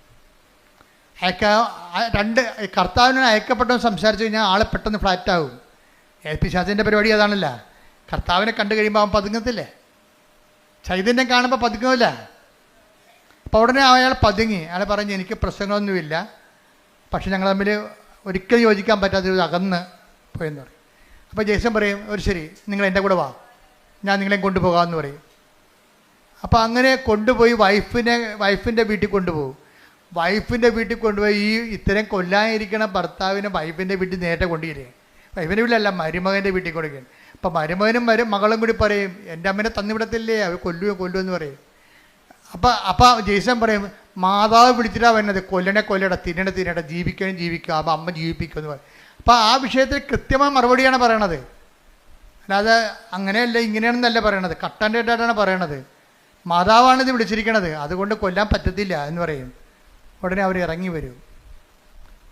അവരിറങ്ങി വന്നിട്ട് ഇവർ ഒരുമിച്ച് ജീവിക്കും. ഇപ്പം കുറേ നാളായി അവർ ഒരുമിച്ച് ജീവിക്കുകയാണ്. അതാണ് സുവിശേഷ വേല എന്ന് പറയുന്നത്. ഇതാണ് ഒരു ഉടമ്പടിയിലൂടെ ഉണ്ടാകുന്ന സുവിശേഷ വേല. ഇതാണ് ഇപ്പം മനസ്സിലായി. അതായത് ഈ ആഴ്ചയിൽ നടന്ന ഏറ്റവും നല്ല സാക്ഷ്യങ്ങളൊന്നാണ് സാക്ഷ്യത്തിൻ്റെ കാലാവസ്ഥകളുടെ പോക്ക് കണ്ടില്ലേ? അത് തന്നെ ഒരു ധ്യാനമാണ്. അത് ഉടമ്പടി സാക്ഷ്യമെന്ന് ഞാൻ പറയത്തില്ല, ഈശൻ നടത്തിയ ഒരു ഉടമ്പടി ധ്യാനമാണ്. കാര്യം ഓരോ സെക്ഷനിലും വളരെ ധ്യാനിപ്പിക്കണം നമുക്ക് തോന്നത്തില്ല, പക്ഷെ ധ്യാനം കൂടി ഇഫക്റ്റ് നമുക്കുണ്ടാകും. നിങ്ങളെന്ന് ഇന്നപ്പ് ചെയ്തുകൊണ്ട് നിങ്ങൾ കണ്ടേക്കണത് ധ്യാനിപ്പിക്കണം നമുക്ക് തോന്നത്തില്ല, പക്ഷെ നമുക്കൊരു ധ്യാനം കൂടിയ കത്താർസിസ് ഉണ്ടാകും, ഒരു സ്പിരിച്വൽ കത്താർസിസ്. കാര്യം ഇതൊക്കെ ഇങ്ങനെയാണെന്നും ഇങ്ങനെയാണ് ദൈവം പ്രവർത്തിക്കണമെന്നുണ്ടെങ്കിലും, അതായത് ഉടമ്പടിയുടെ ഏറ്റവും ഉത്തമമായ ഒരു ഉദാഹരണമാണ് ഈ സാക്ഷ്യം എന്ന് പറയുന്നത്. കാര്യം അത്രയ്ക്ക് സുന്ദരമായ രീതിയിലാണ് അദ്ദേഹം ഓരോ കാര്യങ്ങളും പറയണത്. എന്ന് വെച്ച് കഴിഞ്ഞാൽ ഈ വിഷയത്തിൽ അദ്ദേഹത്തിന് ഇൻ്റർവ്യൂ പാസ്സായി കഴിഞ്ഞപ്പോൾ, അദ്ദേഹത്തിന് വിസ വന്നു കഴിഞ്ഞപ്പോൾ വൈഫിൻ്റെ കാര്യം സക്സസ്സായി. കുറേ നാളായിട്ട് പെൻഡിങ്ങിൽ കിടന്ന് വൈഫിൻ്റെ ജോലി സെറ്റായി. കണ്ടു നോക്കിയേ. അപ്പോൾ അദ്ദേഹം പറയുന്നൊരു വാക്കുണ്ട്, എന്താ പറയണമെന്ന് അറിയാവോ? വൈഫിൻ്റെ കാര്യം ആദ്യം സെറ്റാകാതിരുന്നതിൻ്റെ കാരണം ആ ഉടമ്പടി കാശും കളഞ്ഞു പോയതെല്ലാം എന്താണ്? എന്നെ കൂടി വിശുദ്ധീകരിക്കാൻ ദൈവം ആഗ്രഹിച്ച കൊണ്ടാണ് ആദ്യത്തെ കാര്യങ്ങൾ നടക്കാതെ പോയെന്ന്. എന്തൊരു ജ്ഞാനമാണ്. ശ്രദ്ധിക്കട്ടെ. ഹല്ലേലൂയ. ഹല്ലേലൂയ, ഹല്ലേലൂയ, ഹല്ലേലൂയ, ഹല്ലേലൂയ. കുടുംബത്തെ മുഴുവൻ വിശുദ്ധീകരിക്കുന്ന ഉടമ്പടി എന്ന പദ്ധതി ഞങ്ങൾക്ക് നൽകിയതിന് പിതാവായ ദൈവത്തിന് നന്ദി പറയുന്നു. പരിശുദ്ധ പരമ ദിവ്യകാരുണ്യത്തിന് നേരവും ആരാധനയും സ്തുതിയും പുകഴ്ചയും ഉണ്ടായിരിക്കട്ടെ. ഇതാണ് അച്ഛൻ ആദ്യം പറഞ്ഞതിന്റെ കാരണം. ഉടമ്പടിയിൽ എപ്പോഴും നമ്മുടെ റിസ്ക് എന്ന് പറയണത് നമ്മളെ വിശ്വസിക്കുന്നു എന്നുള്ള കാര്യം ദൈവത്തെ വിശ്വസിപ്പിച്ചെടുക്കണം. അതിനാണ് ഞാൻ നിങ്ങളോട് പറയുന്നത്, നിങ്ങൾ വെയിലത്തോ മഴയത്തോ എപ്പോഴാണ് ഈ പത്രമൊക്കെ കൊണ്ട് കൊടുക്കണം. പേരപ്പിക്കാൻ വേണ്ടി കൊടുക്കുകയെ ചില ആൾക്കാർ. അവിടെയും കൊടുത്ത് കണ്ട അവിടെയും കൊടുത്ത് ഇവിടെയും കൊടുത്ത് എത്ര പെട്ടെന്ന് ആ 18 നമ്മുടെ ഉത്തരവാദിത്തം തീർന്നു. സൈക്കിൾ വന്ന് ബെല്ലടിച്ചു, ഞാൻ പറഞ്ഞു മാറി നിൽക്കുക, എൻ്റെ വില കുറ്റമില്ല, 1 2 3 അങ്ങനെ പത്രം കൊടുക്കുന്നവരുണ്ട്. അങ്ങനെ പത്രം കൊടുക്കുക, എൻ്റെ വില കുറ്റമില്ല, ഞാൻ 18 പേർക്ക് കൊടുത്ത്. ഇത് അങ്ങനെയല്ല. ചില ആൾക്കാർ നിന്ന് അവരുടെ അനുഭവങ്ങൾ പറയും. ഇതത് ഏറ്റവും വലിയ സംഭവം എന്താണ്? പത്രം കൊടുപ്പ് തന്നെയാണ് ഉടമ്പടിയിൽ. എന്താ കാര്യം? മറ്റുള്ളവരെ വിശ്വാസത്തിലേക്ക് കൊണ്ടുവരിക. അതാണ് ഇന്നത്തെ വലിയ സംഭവം. നിങ്ങളുടെ പ്രത്യക്ഷൻ്റെ പ്രാർത്ഥനയ്ക്ക് 3 മാർക്കാണ്, സുവിശേഷ വേലയ്ക്ക് 20 മാർക്കാണ് ഉള്ളത്. അതാണ് വ്യത്യാസം വന്നിരിക്കുന്നത്. ഇവിടെ ഞാൻ പത്രം കൊടുക്കണ കാര്യം പറഞ്ഞപ്പോൾ എനിക്ക് ആദ്യമേ അമ്മ എന്നോട് പറഞ്ഞ് പത്ര പ്രേക്ഷിതത്വം തുടങ്ങണം എന്ന് 2013 പറഞ്ഞാണ്. ഞാൻ വേളാങ്കണ്ണി നിൽക്കുമ്പോൾ വിജയകുമാറിനോട് ഞാൻ പറഞ്ഞു, അമ്മ പത്രപ്രേക്ഷത്തെക്കുറിച്ച് ഹോസ്പിറ്റൽ മിഷനെക്കുറിച്ച് പറയുന്നു എന്ന് പറഞ്ഞു. അപ്പോൾ തഞ്ചാവൂരിൽ നിന്ന് ഞങ്ങൾ കോയമ്പത്തൂരേക്ക് കയറി പോകുമ്പോൾ തിരിച്ച് കോയമ്പത്തൂരേക്ക് വരുമ്പോൾ വിജയകുമാർ ചോദിച്ചു, നമ്മൾ ഹോസ്പിറ്റൽ മിഷൻ നടത്തുമെന്ന് പറയുമ്പോൾ നമ്മളൊരു മിഷൻ ഹോസ്പിറ്റൽ സ്ഥാപിക്കുമല്ലേ എന്ന് പറഞ്ഞു. അപ്പോൾ ഞാൻ പറഞ്ഞു, മിഷൻ ഹോസ്പിറ്റലൊന്നും നമ്മുടെ പരിപാടിയല്ല. ഹോസ്പിറ്റലിൽ കൊണ്ടുപോയി നമ്മളെ സുവിശേഷ വേല ചെയ്യും. അതിന് താല്പര്യമുള്ള ആൾക്കാർക്ക് പത്രം കൊടുത്തു വിടും ഫ്രീ ആയിട്ട്. അപ്പോൾ ഉടനെ വിജയകുമാർ സാറ് 10,000 രൂപയുടെ 10,000 പത്രം അടിക്കാനുള്ള പൈസ തന്നു. ഞങ്ങൾ രണ്ടും കൂടി ഇവിടെ വന്ന് തങ്കച്ചേനൊക്കെ വിളിച്ചു കൂട്ടി, സണ്ണി എല്ലാവരും വിളിച്ചു കൂട്ടിയിട്ട് ജോമളെല്ലാം കൂടി ഇട്ട് തുടങ്ങി പരിപാടി. പത്രം കൊടുക്കാനുള്ളവർ, പ്രാർത്ഥിച്ചു കൊടുക്കാനുള്ളവർ വരാൻ പറഞ്ഞു. വരാമെന്ന് പകുതി മാത്രമേ കത്തോലിക്സ് വരുന്നുള്ളൂ. ബാക്കി എല്ലാവരും പകുതിയോളം വന്നവരെല്ലാം നോൺ ക്രിസ്ത്യൻസ് ആയിരുന്നു. അവർ എല്ലാ സ്ഥലങ്ങളിലും പോയി കണ്ണ് കാണാൻ മേലാത്ത അപ്പാപ്പന്മാരുടെ മുമ്പിൽ ഇരുന്നുകൊണ്ട് പത്രം വായിച്ചു കൊടുത്തവർ. കാര്യം എന്താണ്? വിശേഷ വിദ്യയായി നിങ്ങൾ എന്താണ് ചെയ്യണത്? എപ്പോഴും നമ്മൾ ശ്രദ്ധിക്കണം. കർത്താവിൻ്റെ മനസ്സറിഞ്ഞ് വേണം നമ്മൾ ഈ സംഭവം ചെയ്യാൻ. കർത്താവ് ചോദിക്കണത് എന്താണ്? നിങ്ങളെ ചോദിക്കുന്നിടത്തോളം തന്നെ കൊടുത്തിടത്തോളം തന്നെ തിരിച്ചു കിട്ടുമെങ്കിൽ പാപികൾക്ക് കടം കൊടുക്കത്തില്ലേ? നിങ്ങൾ വിശേഷ വിദ്യ എന്താണ് ചെയ്യണം? എല്ലാ കാര്യങ്ങൾക്കും എക്സ്ട്രാ എന്താണ് ചെയ്യണമെന്ന് ചോദിക്കും. അതുപോലെ തന്നെ ഉടമ്പടിയിലുള്ള ദൈവത്തിൻ്റെ മനസ്സറിഞ്ഞ് വേണം ഉടമ്പടി ചെയ്യാൻ. എക്സ്ട്രാ എന്താണ് ചെയ്യണത്? ഇവിടുന്ന് പറയണ കാര്യങ്ങളല്ല. നിങ്ങൾ ദൈവത്തെ കണ്ടെത്തി കഴിയുമ്പോൾ, ദൈവത്തിൻ്റെ കൃപയിൽ അഭിഷേകം കിട്ടിക്കഴിയുമ്പോൾ നിങ്ങൾ ദൈവത്തിന് വേണ്ടി ചെയ്യുന്ന തനത് പ്രേക്ഷിത പ്രവർത്തനങ്ങളുണ്ട്. അതാണ് നിങ്ങൾ രക്ഷപ്പെടുത്തത്തുള്ളത്. എന്ന് വെച്ച് കഴിഞ്ഞാൽ പെട്ടെന്ന് സ്പീഡാപ്പാണ് തനത് പ്രേക്ഷിത പ്രവർത്തനങ്ങൾ. പ്രാർത്ഥിക്കുക, കർത്താവായ ദൈവമേ, ഇവിടുന്ന് പറഞ്ഞത് കൂടാതെ എന്റേതായിട്ടുള്ള സ്വന്തമായി ദൈവം എന്നിൽ നിന്ന് ആഗ്രഹിക്കുന്നത് കണ്ട് മനസ്സിലാക്കി നടപ്പിൽ വരുത്തുവാൻ എനിക്ക് പ്രത്യേക അഭിഷേകം നൽകണമേ. ശ്രദ്ധിക്കട്ടെ.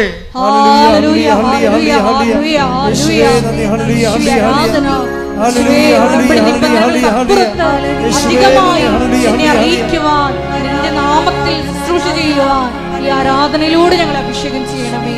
ഹല്ലേലൂയ. ഉടമ്പടി ഒരു ദൈവരാജ്യത്തിലെ വിരുന്ന് പോലെയാണ്. എന്താ കാര്യം? കർത്താവിൻ്റെ കഥയിലെ നിങ്ങൾ വഴിക്കവലകളിലും നാൽക്കവലകളിലും ചെന്നിട്ട് കൊള്ളാവുന്നവരെയും കൊള്ളരുതാത്തവരെയും ഒക്കെ വിരുന്നിന് വിളിക്കാൻ പറഞ്ഞിരിക്കുകയാണ്. ദൈവത്തിൻ്റെ തിരുസന്നിധിയിൽ കൊള്ളരുതാത്ത, ഇപ്പോൾ ജെയ്സൺ തന്നെ ആദ്യകാല ജീവിതങ്ങൾ മോശം ജീവിതമല്ല. മോശം ജീവിതം എന്ന് വെച്ച് കഴിഞ്ഞാൽ 5 പള്ളിയുണ്ട് അങ്ങക്ക് ചുറ്റും. ഒറ്റപ്പള്ളിയിലും പോയി കുർബാന കാണത്തില്ല, മുഴുവൻ കാണത്തില്ല. അതല്ലേ മോശം ജീവിതം എന്ന് പറയണ. അപ്പോൾ കൊള്ളാവുന്നവരെയും കൊള്ളരുതാത്തവരെയും ഒക്കെ take the word of God. Mathai 22:9-10. അതിനാൽ നിങ്ങൾ വഴിക്കവലകളിൽ ചെന്ന് അവിടെ കണ്ടെത്തുന്നവരെ എല്ലാം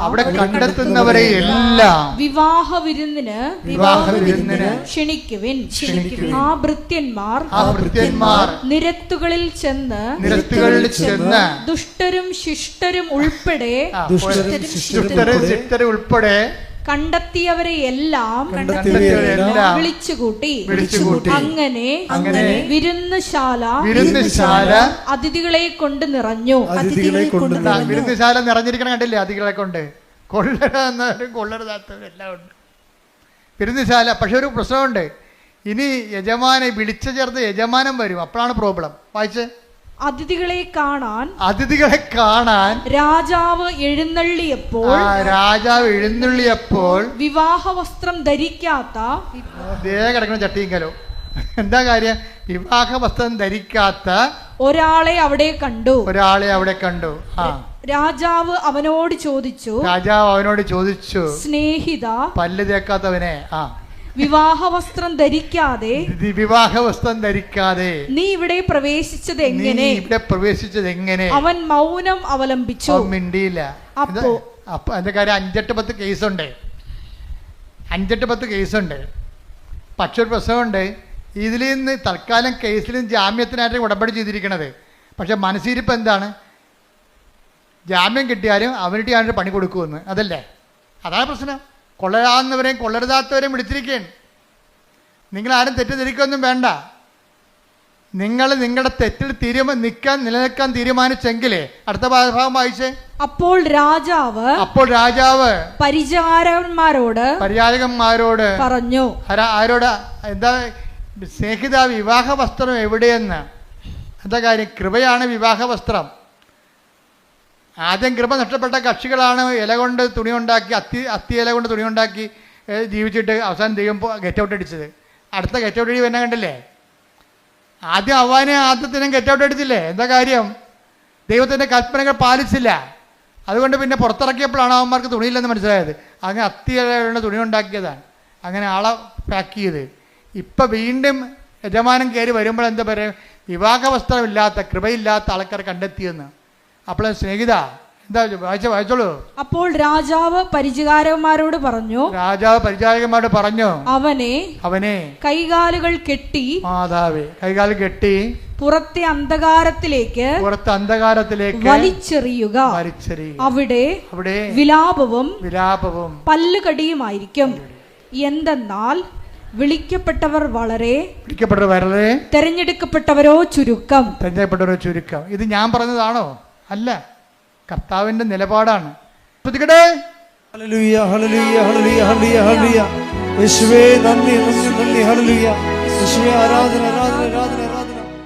ഉടമ്പടി എന്ന് പറയുന്നത് നമ്മളൊരു ഉടുപ്പ് കൊണ്ടുവന്ന് വാഷിംഗ് മെഷീനിലിട്ടിട്ട് സ്വിച്ച് ഓൺ ചെയ്തിട്ട് അവിടുന്ന് അലക്കി തേച്ച് വന്ന പോലെ നിങ്ങൾ റെഡിമെയ്ഡായിട്ട് പെട്ടെന്നിങ്ങനെ വരണമെന്നല്ല. ഞാൻ പറഞ്ഞതിൻ്റെ അർത്ഥം ഇതാണ്, അജ്ഞതയുടെ കാലഘട്ടത്തെ ദൈവം കണക്കിലെടുത്തില്ല.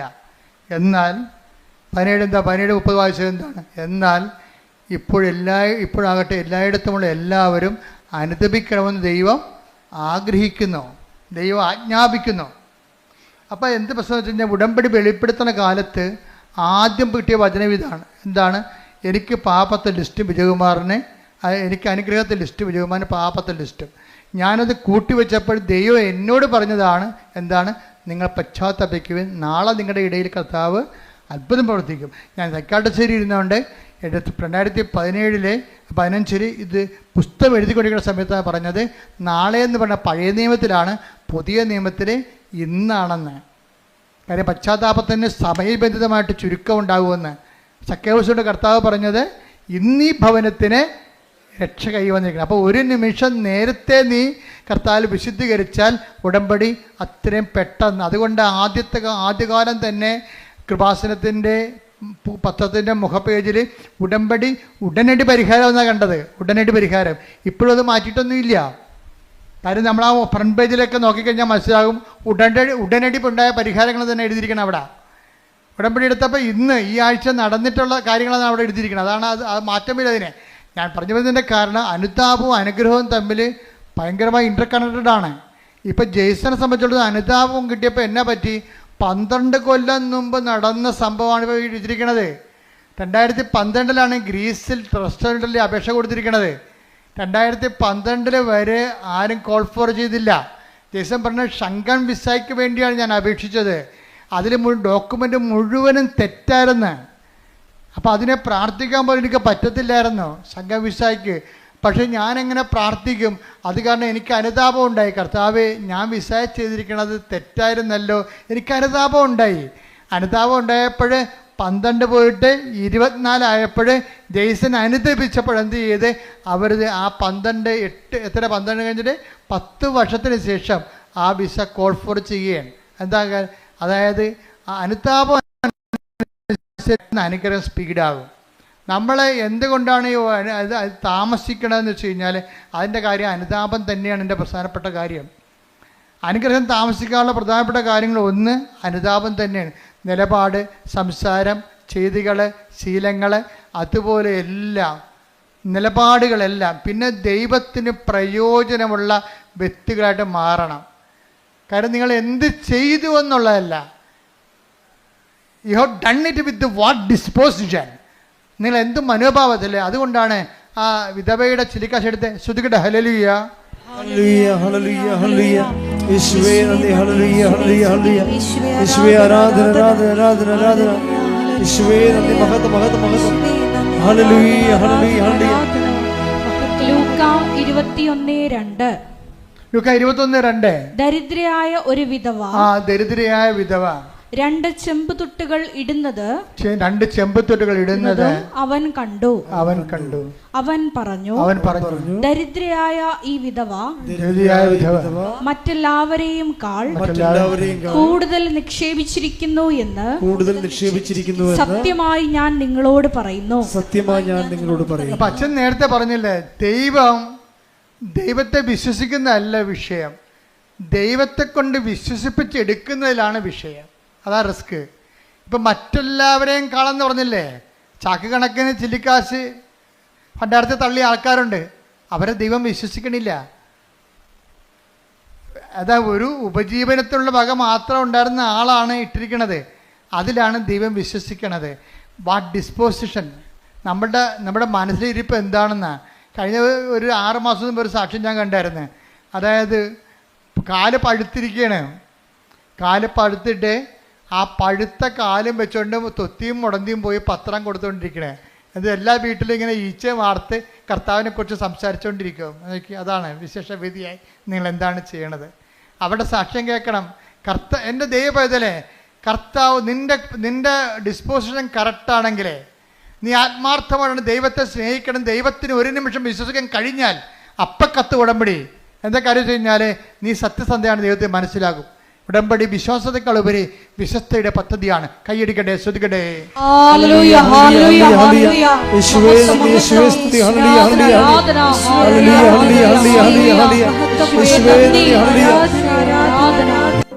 രോഗമുള്ളടുത്ത് കൈകൾ വെച്ച് പ്രാർത്ഥിക്കുമ്പോൾ ഓൺലൈനിലുള്ളവർക്ക് സൗഖ്യം ലഭിക്കുന്ന കുറേ സാക്ഷ്യങ്ങൾ ഈ ആഴ്ച ഉണ്ടായിട്ടുണ്ട്.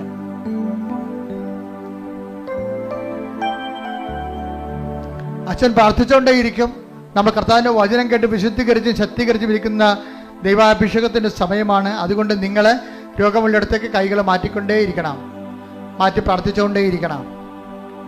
നിങ്ങളുടെ ബന്ധുക്കൾ, സ്വന്തപ്പെട്ട സഹോദരങ്ങൾ ഇവിടെ ഇല്ല എന്നുണ്ടെങ്കിൽ അവർക്ക് വേണ്ടി നിങ്ങൾക്ക് നിങ്ങളുടെ ശരീരത്തെ കൈവച്ച് പ്രാർത്ഥിക്കാവുന്നതാണ്. എല്ലാം കാണുന്ന ദൈവം എല്ലാത്തിനും തട്ടിപ്പ് ചെയ്യട്ടെ. ശ്രുതിക്കട്ടെ.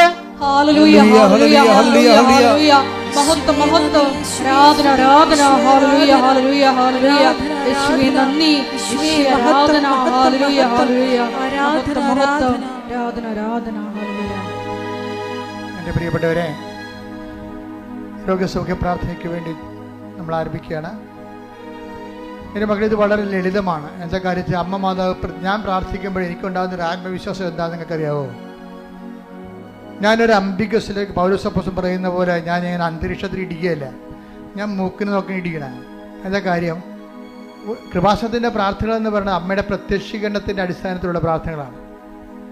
അതിൻ്റെ ജീവിക്കുന്ന സാക്ഷിയാണ് ഞാൻ. ഇപ്പം അമ്മയുടെ പ്രത്യക്ഷീകരണം സ്ഥിരീകരിക്കേണ്ടത് അമ്മയുടെ കൂടെ ആവശ്യമാണ്. അതുകൊണ്ട് അമ്മയുടെ മധ്യസ്ഥതയിൽ നിങ്ങൾ എന്ത് ചെയ്താലും ദൈവം അത് ചെയ്തു തരും. കാര്യം അമ്മയുടെ പ്രത്യക്ഷീകരണം ദൈവികമായ പദ്ധതിയാണ്. ശ്രുതികട്ടെ. ഹല്ലേലൂയ ഹല്ലേലൂയ ഹല്ലേലൂയ യേശുവേ നന്ദി ഹല്ലേലൂയ ഹല്ലേലൂയ ആരാധന ആരാധന. അച്ഛൻ കൈകൾ നീട്ടി പ്രാർത്ഥിക്കുന്ന സമയത്ത് എൻ്റെ കൈകളെ ശരീരത്തിൻ്റെ വിവിധ ഭാഗങ്ങളിലേക്ക് മാറ്റി മാറ്റി വെച്ചുകൊണ്ട് മക്കളെ വിശ്വാസ പ്രമാണം ചൊല്ലിക്കൊണ്ടിരിക്കണം. വിശ്വാസ പ്രമാണം ചെല്ലാൻ അറിയാൻ പാടില്ലാത്ത സ്തുതിച്ചുകൊണ്ടിരുന്നാൽ മതി. സ്തുതിപ്പും അറിയാൻ പാടില്ലാത്തവർ യേശുവെ സ്തോത്രം, യേശുവെ നന്ദി, യേശുവെ ആരാധന പറഞ്ഞുകൊണ്ടിരിക്കണം. സ്തുതിക്കട്ടെ ഹല്ലേലൂയ. കർത്താവേ നിന്റെ ഉന്നതമായ നാമത്തിന് സ്തോത്രം ചെയ്യുന്നു. കർത്താവേ നിന്റെ വിശുദ്ധ പൗരോഹിത്യത്തെ മഹത്വപ്പെടുത്തണമേ. കർത്താവേ സഭയിലുള്ള സാന്നിധ്യം പ്രകടമാക്കണമേ. 39 വർഷം ഞാൻ അർപ്പിച്ച കൃപാന്റെ യോഗ്യതയാണ്.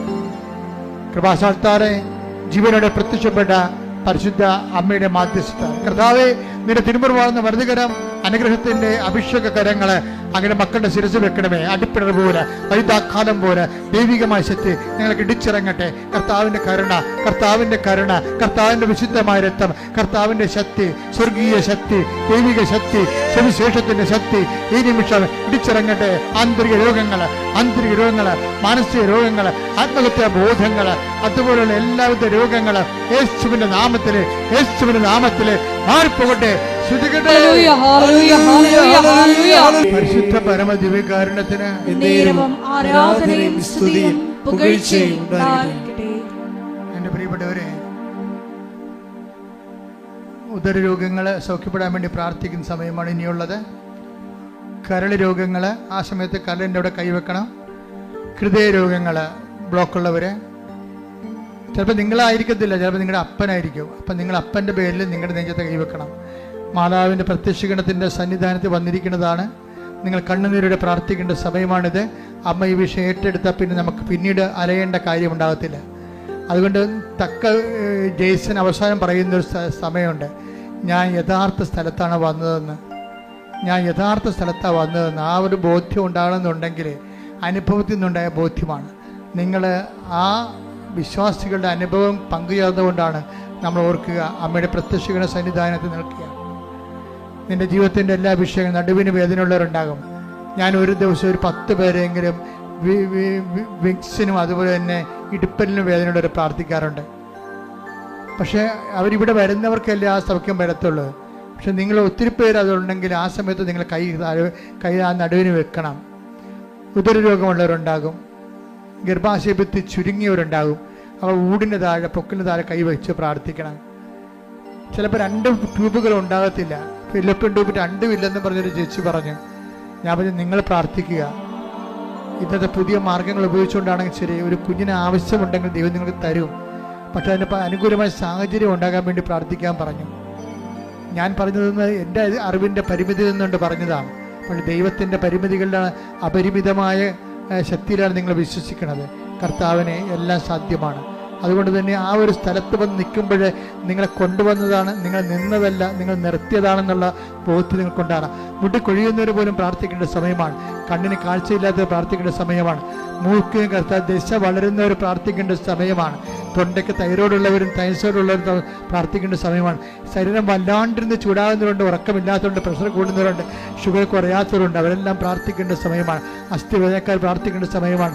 ശരീരം പൊട്ടി ഒരിക്കുന്നവരും വെള്ളപ്പാണ്ടുള്ളവരും അലർജി ഉള്ളവരും പ്രാർത്ഥിക്കേണ്ട സമയം. ഇട്ടിമുഴക്കം പോലെ ശ്രുതിക്കട്ടെ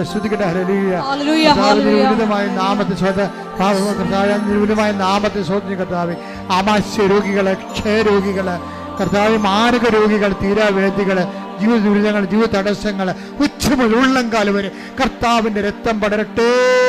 അസ്ഥി രോഗികളെ കർത്താവ്, പേശി രോഗികളെ, ശിഷ്ടമുള്ളവരെ കർത്താവെ, മുഴകളുള്ളവരെ കർത്താവെ, സ്പർശിക്കണമേ. അടിപ്പിട പോലെ വൈതാഘാതം പോലെ ദൈവികമായ ശക്തി കൃപാസനം ആൾത്താരെ ജീവിത കർത്താവിന് കൃപാസനത്തിന്റെ ആൾത്താരെ പരിശുദ്ധ അമ്മ പ്രത്യക്ഷപ്പെട്ടതാണെങ്കിൽ ആ പ്രത്യക്ഷീകരണത്തെ സ്ഥിരീകരണത്തിന്റെ അടയാളമാകാൻ യേശുവിന്റെ നാമത്തിൽ മാരക രോഗങ്ങൾ സൗഖ്യം പ്രാപിക്കട്ടെ. ശ്രുതിക്കട്ടെ.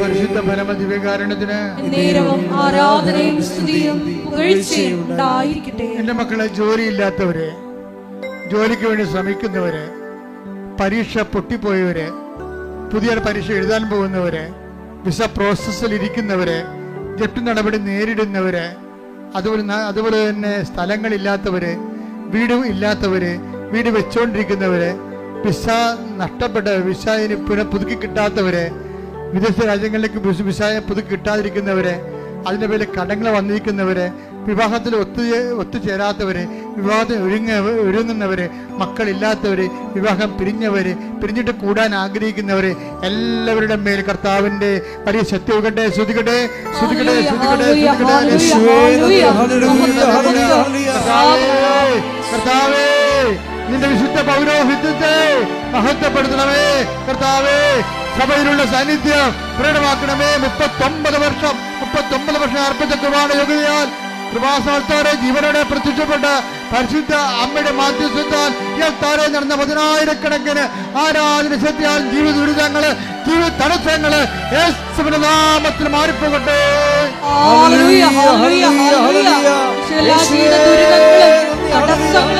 പോയിക്കൊണ്ട് നാമത്തെ ആരാധന നിൽക്കുക. മൗനമായി പ്രാർത്ഥിക്കേണ്ട സമയമാണ്. അച്ഛൻ വിട്ടുപോയ വിഷയങ്ങൾക്ക് വേണ്ടി പ്രാർത്ഥിക്കേണ്ട സമയമാണിത്. കൈകൾ കൂപ്പി അമ്മയുടെ മാധ്യസ്ഥതയിൽ കണ്ണുനീരോടെ പ്രാർത്ഥിക്കുക.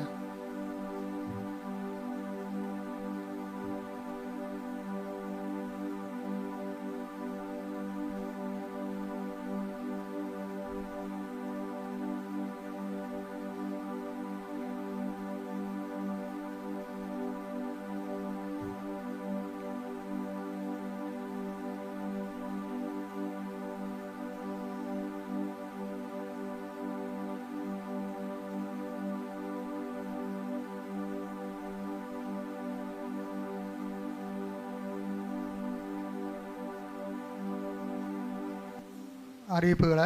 ഒന്നാമത്തെ അറിയിപ്പ് നിങ്ങൾക്ക് രാവിലെ പറഞ്ഞതാണ്, ഇപ്പോഴും വീണ്ടും പറയുകയാണ്. അതായത് മാല പൊട്ടിക്കാൻ വേണ്ടി എപ്പോഴും ഒരു വർഗ്ഗം ഇവിടെ വർക്ക് ചെയ്യുന്നുണ്ട്. ഏത് രാജ്യത്തു നിന്നും എന്നതാണ്, പക്ഷെ അവർ സംഘടിതമായിട്ടാണ് വരണത്. പലരുടെയും മാല പോകുന്നുണ്ട്. അപ്പം നിങ്ങൾ പരമാവധി കൃപാസനത്തിൽ സ്വർണ്ണം ഇട്ടുകൊണ്ട് വരരുത്. വരികയാണെങ്കിൽ നിങ്ങൾ സൂക്ഷിക്കണം. ഞാനിത് ഓൺലൈനിലേക്ക് പറയണത് എന്താ കാര്യം വെച്ച് കഴിഞ്ഞാൽ എപ്പോഴും ഇങ്ങനെ കണ്ണീരൊന്നും കാണാൻ കഴിയില്ല. നിങ്ങൾ ശ്രദ്ധിക്കാഞ്ഞിട്ടാണത്. കാര്യം ഇതിനു വേണ്ടി വരുന്നവർ പുറകിലുള്ള ആൾക്കാരെ മറച്ചുകൊണ്ട് അവർ സാരി കൊണ്ട് തലപ്പ് വരച്ചിട്ടിട്ട് കാഴ്ച മറക്കും. മുമ്പിലുള്ളവർ കാണുകയുമില്ല. അങ്ങനെയാണ് ഇത് പെട്ട തന്ത്രം കാണിക്കണത്. അവരെ ബാഗുള്ളവരും സൂക്ഷിക്കണം. ബാഗ് മുതുകത്ത് നിങ്ങൾ തൂക്കിയിട്ടുണ്ട് പോകും. ആ ബാക്കിൽ നിന്ന് മൊബൈൽ പോയി. ഇപ്പോൾ പ്രാവശ്യം പെട്ടെന്ന് എടുക്കും മൊബൈൽ. നിങ്ങൾ വല്ല നമ്മൾ വരുന്നുണ്ടെങ്കിൽ നിങ്ങൾക്ക് അറിയാമല്ലോ, ഇവിടെ വരുമ്പോൾ അതുപോലെ തന്നെ പിശാചം കയറി വരും. ആൾക്കാർ കൂടുന്ന സ്ഥലത്തൊക്കെ ഇതുപോലുള്ള കള്ളന്മാർ വരും, കള്ളികളും വരും. അപ്പോൾ അത് നിങ്ങൾ ശ്രദ്ധിക്കേണ്ട കാര്യം നിങ്ങൾ ശ്രദ്ധിക്കണം. രണ്ടാമത്തെ അറിയിപ്പ്, അച്ഛൻ വെഞ്ചരിച്ചാണെന്ന് പറഞ്ഞ് പുറത്തുനിന്ന് മെഴുകുതിരി വാങ്ങിക്കുന്നുണ്ട്. പുറത്തുനിന്ന് അത് അച്ഛൻ വെഞ്ചരിച്ചതല്ലത്. അവരങ്ങനെ പറ്റിക്കാൻ വേണ്ടി കച്ചവടക്കാർ ഇവിടെ നിന്നൊക്കെ വന്ന ആൾക്കാരാണ്. അവർ പറയണതാണ് അച്ഛൻ വെഞ്ചരിച്ചതല്ല. കൃപാസനത്തിൻ്റെ ഉടമ്പടി അവരോട് ബന്ധപ്പെട്ട എല്ലാ സംഭവവും ഞാൻ ഏതാണ്ട് 12 പ്രാർത്ഥന ചൊല്ലിയാണ് വെഞ്ചരിക്കുന്നത്. അത് നമ്മളുടെ കൃപാസനത്തിനകത്തേ കിട്ടത്തുള്ളൂ, പുറത്ത് കിട്ടത്തില്ല. അപ്പോൾ അതിപ്പോൾ നമ്മൾ ഉറപ്പുണ്ടാണ്. ആരെങ്കിലും പറ്റിപ്പ് വീഴരുത്. പിന്നെ ഓൺലൈനിലൂടെ ഞാൻ ആവശ്യപ്പെട്ടു എന്നും പറഞ്ഞുകൊണ്ട് പണം ചോദിക്കുന്നുണ്ട്. അച്ഛന് അങ്ങനെ ഒരു ബന്ധവുമില്ല, അങ്ങനെ ആരോടും ചോദിക്കാറുമില്ല. അതുപോലെ തന്നെ അത് എന്തെങ്കിലും പൊതു ആവശ്യം വന്നാൽ ഞാൻ തന്നെ ഈ മേക്കിൽ വിളിച്ചു പറയും. അല്ലാതെ വേറെ ആരെയും പണം സ്വീകരിക്കാൻ, നിങ്ങൾ തന്നെ കൃപാസനത്തിൽ തന്നെ ആരുടെയും പണം കൊടുക്കാൻ നിങ്ങൾക്ക് അനുവാദമില്ല. പണം കൊടുക്കണത് ഒരു ലേഡി അവിടെ വെച്ചിട്ടുണ്ട്, അനുവെന്നും പറഞ്ഞ്. അവിടുത്തെ കൊടുത്താൽ അപ്പം തന്നെ രസീത് വാങ്ങിക്കണം നിങ്ങൾ. അത് കർശനമായിട്ട് പറയണം. നമ്മൾ ദൈവത്തിന് കൊടുക്കേണ്ട കാര്യം കൊണ്ട് ആൾക്കാരുടെ പൊട്ടടിക്കരുത്. അത് അവരുടെ കുടുംബത്തിന് കേടാണ്, നിങ്ങൾക്കും കേടാണ്. അപ്പം ശ്രദ്ധിക്കണം. അപ്പോൾ എന്തെങ്കിലും ഒബ്ജക്ഷൻസ് കൃപാസനം പ്രേക്ഷിതരുടെ ഭാഗത്തുനിന്ന് വരികയാണെങ്കിൽ അത് റിട്ടേണായിട്ട് നിങ്ങൾ എനിക്ക് തരണം, എഴുതി തരണം. കാര്യം കൃപാസനം എന്ന് പറയുന്നത് ലോകം മുഴുവനും മാതാവിൻ്റെ പ്രത്യക്ഷീകരണത്തെ വിശുദ്ധമായത് കാരണം കൊണ്ട് തന്നെ പിശാചിൻ്റെ അകത്തുള്ളവരെ കൊണ്ട് തന്നെ ഇത് നശിപ്പിക്കാൻ വേണ്ടി നോക്കും. അപ്പം അതുകൊണ്ട് പ്രത്യേകം ശ്രദ്ധിച്ച് പറയണതാണ്. വളരെ എല്ലാം നല്ല ചൈതന്യമുള്ള പ്രേക്ഷിതരാണ് അച്ഛൻ വെച്ചിരിക്കുന്നത്. പക്ഷേ എന്തെങ്കിലും കംപ്ലൈൻറ്റുകൾ നിങ്ങൾക്ക് തോന്നിയാൽ, കാരണം പുതിയ ആൾക്കാരെയും പഴയ ആൾക്കാരൊക്കെ ഉണ്ട്, ഒത്തിരി ഉണ്ട്. പക്ഷേ എന്തെങ്കിലും കംപ്ലൈൻറ്റ് തോന്നിയാൽ അപ്പം തന്നെ റിട്ടേൺ പറഞ്ഞിട്ട് കാര്യമില്ല. റിട്ടേണായിട്ട് നിങ്ങളുടെ പേരെഴുതി അച്ഛൻ തരണം. അതിവിടെ എബ്രാഹിം എന്ന് പറഞ്ഞ ഒരാളെ വെച്ചിട്ടുണ്ട് ഇവിടെ. അവിടെ കൊണ്ടുവന്ന് കൊടുത്താൽ മതി. ഇൻഫർമേഷനിൽ. കാരണം വെച്ചാൽ വളരെ പക്കായിട്ടാണ് ശുശ്രൂഷ പോകണം. അതുകൊണ്ട് തന്നെ നമ്മളുടെ ഉദ്ദേശം മാതാവിൻ്റെ പ്രത്യക്ഷീകരണമാണ്. അത് ദൈവത്തിൻ്റെ ലക്ഷ്യമാണത്. മാതാവിൻ്റെ പ്രത്യക്ഷീകരണം ലോകം ഏറ്റെടുക്കുക. അതിൻ്റെ അകത്ത് എന്തെങ്കിലും കളങ്ങൾ വന്നു കഴിഞ്ഞാൽ ദൈവം ആ കുടുംബത്തെ പോലും വെച്ചോണ്ടിരിക്കത്തില്ല. എന്താ കാര്യം? ദൈവിക പദ്ധതിയാണ് അട്ടിമറിക്കണത്. ഇതൊരു ധ്യാനകേന്ദ്രമല്ല. മാതാവിൻ്റെ പ്രത്യക്ഷീകരണം സഭയ്ക്ക് കൈമാറുന്ന സ്വർഗീയ കൈമാറ്റ ഇടമാണ്. അതിന് ദൈവത്തിൻ്റെ ഒരു പദ്ധതിയാണ് അവിടെ വർക്ക് ചെയ്യുന്നതുകൊണ്ടാണ് സാക്ഷ്യങ്ങൾ ഇങ്ങനെ തോരാതെ നിൽക്കുന്ന കാര്യം. പക്ഷെ അതേസമയം തന്നെ കൃപാസന വേണ്ടി പ്രാർത്ഥിക്കണം. കൃപാസന ഇതുപോലെ ദൈവകൃപയിൽ നിറഞ്ഞു നിൽക്കുന്നത് കൊണ്ട് തന്നെ ഒത്തിരിയേറെ പേര് വെറുതെയൊക്കെ വീഡിയോ ഇടുന്നുണ്ട്. എന്തെങ്കിലുമൊക്കെ പറഞ്ഞുകൊണ്ട് വീഡിയോ ഇടും. ഞങ്ങൾക്ക് അവരോട് കർത്താവ് പറഞ്ഞിരിക്കുന്നത് എന്താണ്? നിങ്ങൾ ദ്രോഹിക്കുന്നവരെ ആശീർവദിക്കുക മാത്രമേ ചെയ്യാവുന്ന. അതാണ് സുവിശേഷം. അതുപോലെ ഞങ്ങൾ ആശീർവദിക്കുക മാത്രമേ ഉള്ളൂ. പക്ഷേ എൻ്റെ പ്രശ്നമെന്ന് പറയുന്നത് പലപ്പോഴും ശ്രദ്ധിക്കേണ്ട വിഷയം, ഇങ്ങനെയുള്ള വിഷയങ്ങൾ വരുമ്പോൾ നിങ്ങളുടെ അനുഭവങ്ങൾ കമൻറ്റ് ചെയ്യാൻ ബാധ്യസ്ഥരാണ്. അല്ല, നിങ്ങൾ മിണ്ടാതിരിക്കരുത്. അവർക്ക് അനുഭവം ഇല്ലാത്തവർ എന്തെങ്കിലും വിളിച്ച് പറയണേ. പക്ഷേ അനുഭവമുള്ളവർ അത് സാക്ഷ്യപ്പെടുത്താൻ നിങ്ങൾക്ക് ധാർമ്മികമായ ബാധ്യതയുണ്ട്. അതിൻ്റെ കീഴിൽ നിങ്ങൾക്കുള്ള കമൻറ്റ്, നിങ്ങൾ കൃപാസനത്തിൽ എന്ത് ഫീൽ ചെയ്തു ഇവിടെ വന്നപ്പോൾ, അതാണ് നിങ്ങളവിടെ കമൻറ്റ് ചെയ്യേണ്ടത്. അപ്പോൾ അത് വരുമ്പോൾ എന്താ പറ്റണമെന്ന് വെച്ച് കഴിഞ്ഞാൽ മറ്റുള്ളവർക്ക് കർത്താവിനെ കൈമാറാൻ നിങ്ങൾ സുവിശേഷത്തിന് ഉപകരണമാകാൻ നിങ്ങൾക്ക് സാധിക്കും. അപ്പോൾ അത് പ്രത്യേകം ശ്രദ്ധിക്കുക. ഇപ്പോൾ 2 കാര്യങ്ങൾ അച്ഛൻ പറഞ്ഞിട്ടുണ്ട്. നമ്മൾ സമാപന ആശീർവാദത്തിനായിട്ട് ഒരുങ്ങുകയാണ്. പ്രേക്ഷിത ശുശ്രൂഷ അച്ഛൻ്റെ കൂടെ നിന്നുകൊണ്ട് 1 കൊല്ലമോ 2 കൊല്ലമോ ജീവിതകാലം മുഴുവനോ ശുശ്രൂഷ ചെയ്യാൻ ആഗ്രഹിക്കുന്നവരെ 8281297511 ഇത് വാട്സപ്പ് നമ്പറാണ്. ഇതിൽ വിളിച്ചിട്ട് നിങ്ങൾക്ക് ശുശ്രൂഷ ചെയ്യാൻ ആഗ്രഹമുണ്ടെങ്കിൽ പറയുക. സിസ്റ്റേഴ്സും അതുപോലെ തന്നെ ശുശ്രൂഷ ചെയ്യാൻ ഇവിടെ 6 സിസ്റ്റേഴ്സുണ്ട്. അവർ നല്ലവണ്ണം ശുശ്രൂഷ ചെയ്യുന്നുണ്ട്. എങ്കിലും ഇനിയും ആർക്കെങ്കിലും സിസ്റ്റേഴ്സിന് 1 കൊല്ലം പ്രയറായിട്ട് എടുത്തിരിക്കുന്ന സിസ്റ്റേഴ്സില്ലേ, അവർക്കും കൃപാസനത്തിൽ വന്ന് ശുശ്രൂഷ ചെയ്യാനുള്ള അവസരം ഉണ്ടായിരിക്കുന്നതാണ്. അപ്പോൾ ദൈവം നിങ്ങൾ അനുഗ്രഹിക്കട്ടെ. ഞങ്ങൾക്ക് എല്ലാവർക്കും വേണ്ടി പ്രാർത്ഥിക്കണം. Price the Lord.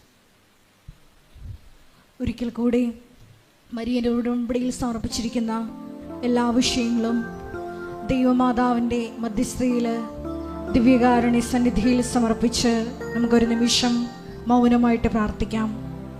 നമ്മളുടെ വിശുദ്ധീകരണമാണ് ദൈവം അഭിലഷിക്കുന്നതെന്ന് തിരുവചനത്തിലൂടെ നീ വ്യക്തമാക്കി തന്നുവല്ലോ. തന്നെ വിളിച്ചപേക്ഷിക്കുന്നവർക്ക്, ഹൃദയ പരമാർത്ഥതയോടെ വിളിച്ചപേക്ഷിക്കുന്നവർക്ക് നീ സമീപസ്ഥനാണ് എന്ന തിരുവചനത്തിലൂടെ ശോയെ ഞങ്ങളെ തന്നെ വിശുദ്ധീകരിച്ച് എളിമപ്പെടുത്തി ദൈവ കൃപയ്ക്ക് പാത്രീഭൂതരാകുവാൻ ഈ ആരാധനയിലൂടെ ഞങ്ങൾക്ക് കൃപ നൽകണമേ എന്ന് പ്രാർത്ഥിച്ചുകൊണ്ട് ശിരസ്സ് നമിച്ച് നമുക്ക് ദിവ്യകാരുണ്യനാഥൻ്റെ ആശീർവാദം സ്വീകരിക്കാം. പരിശുദ്ധ പരമമാ ദിവ്യകാരുണ്യമേ, ഇന്നുമെന്നും അങ്ങേക്കാരാധന. പരിശുദ്ധ പരമമാ ദിവ്യകാരുണ്യമേ, ഇന്നുമെന്നും അങ്ങേക്കാരാധന.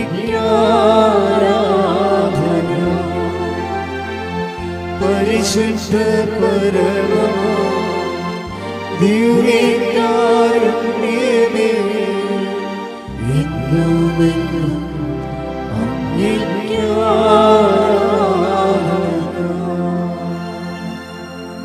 ഇന്നുമെന്നും അങ്ങേക്കാരാധന.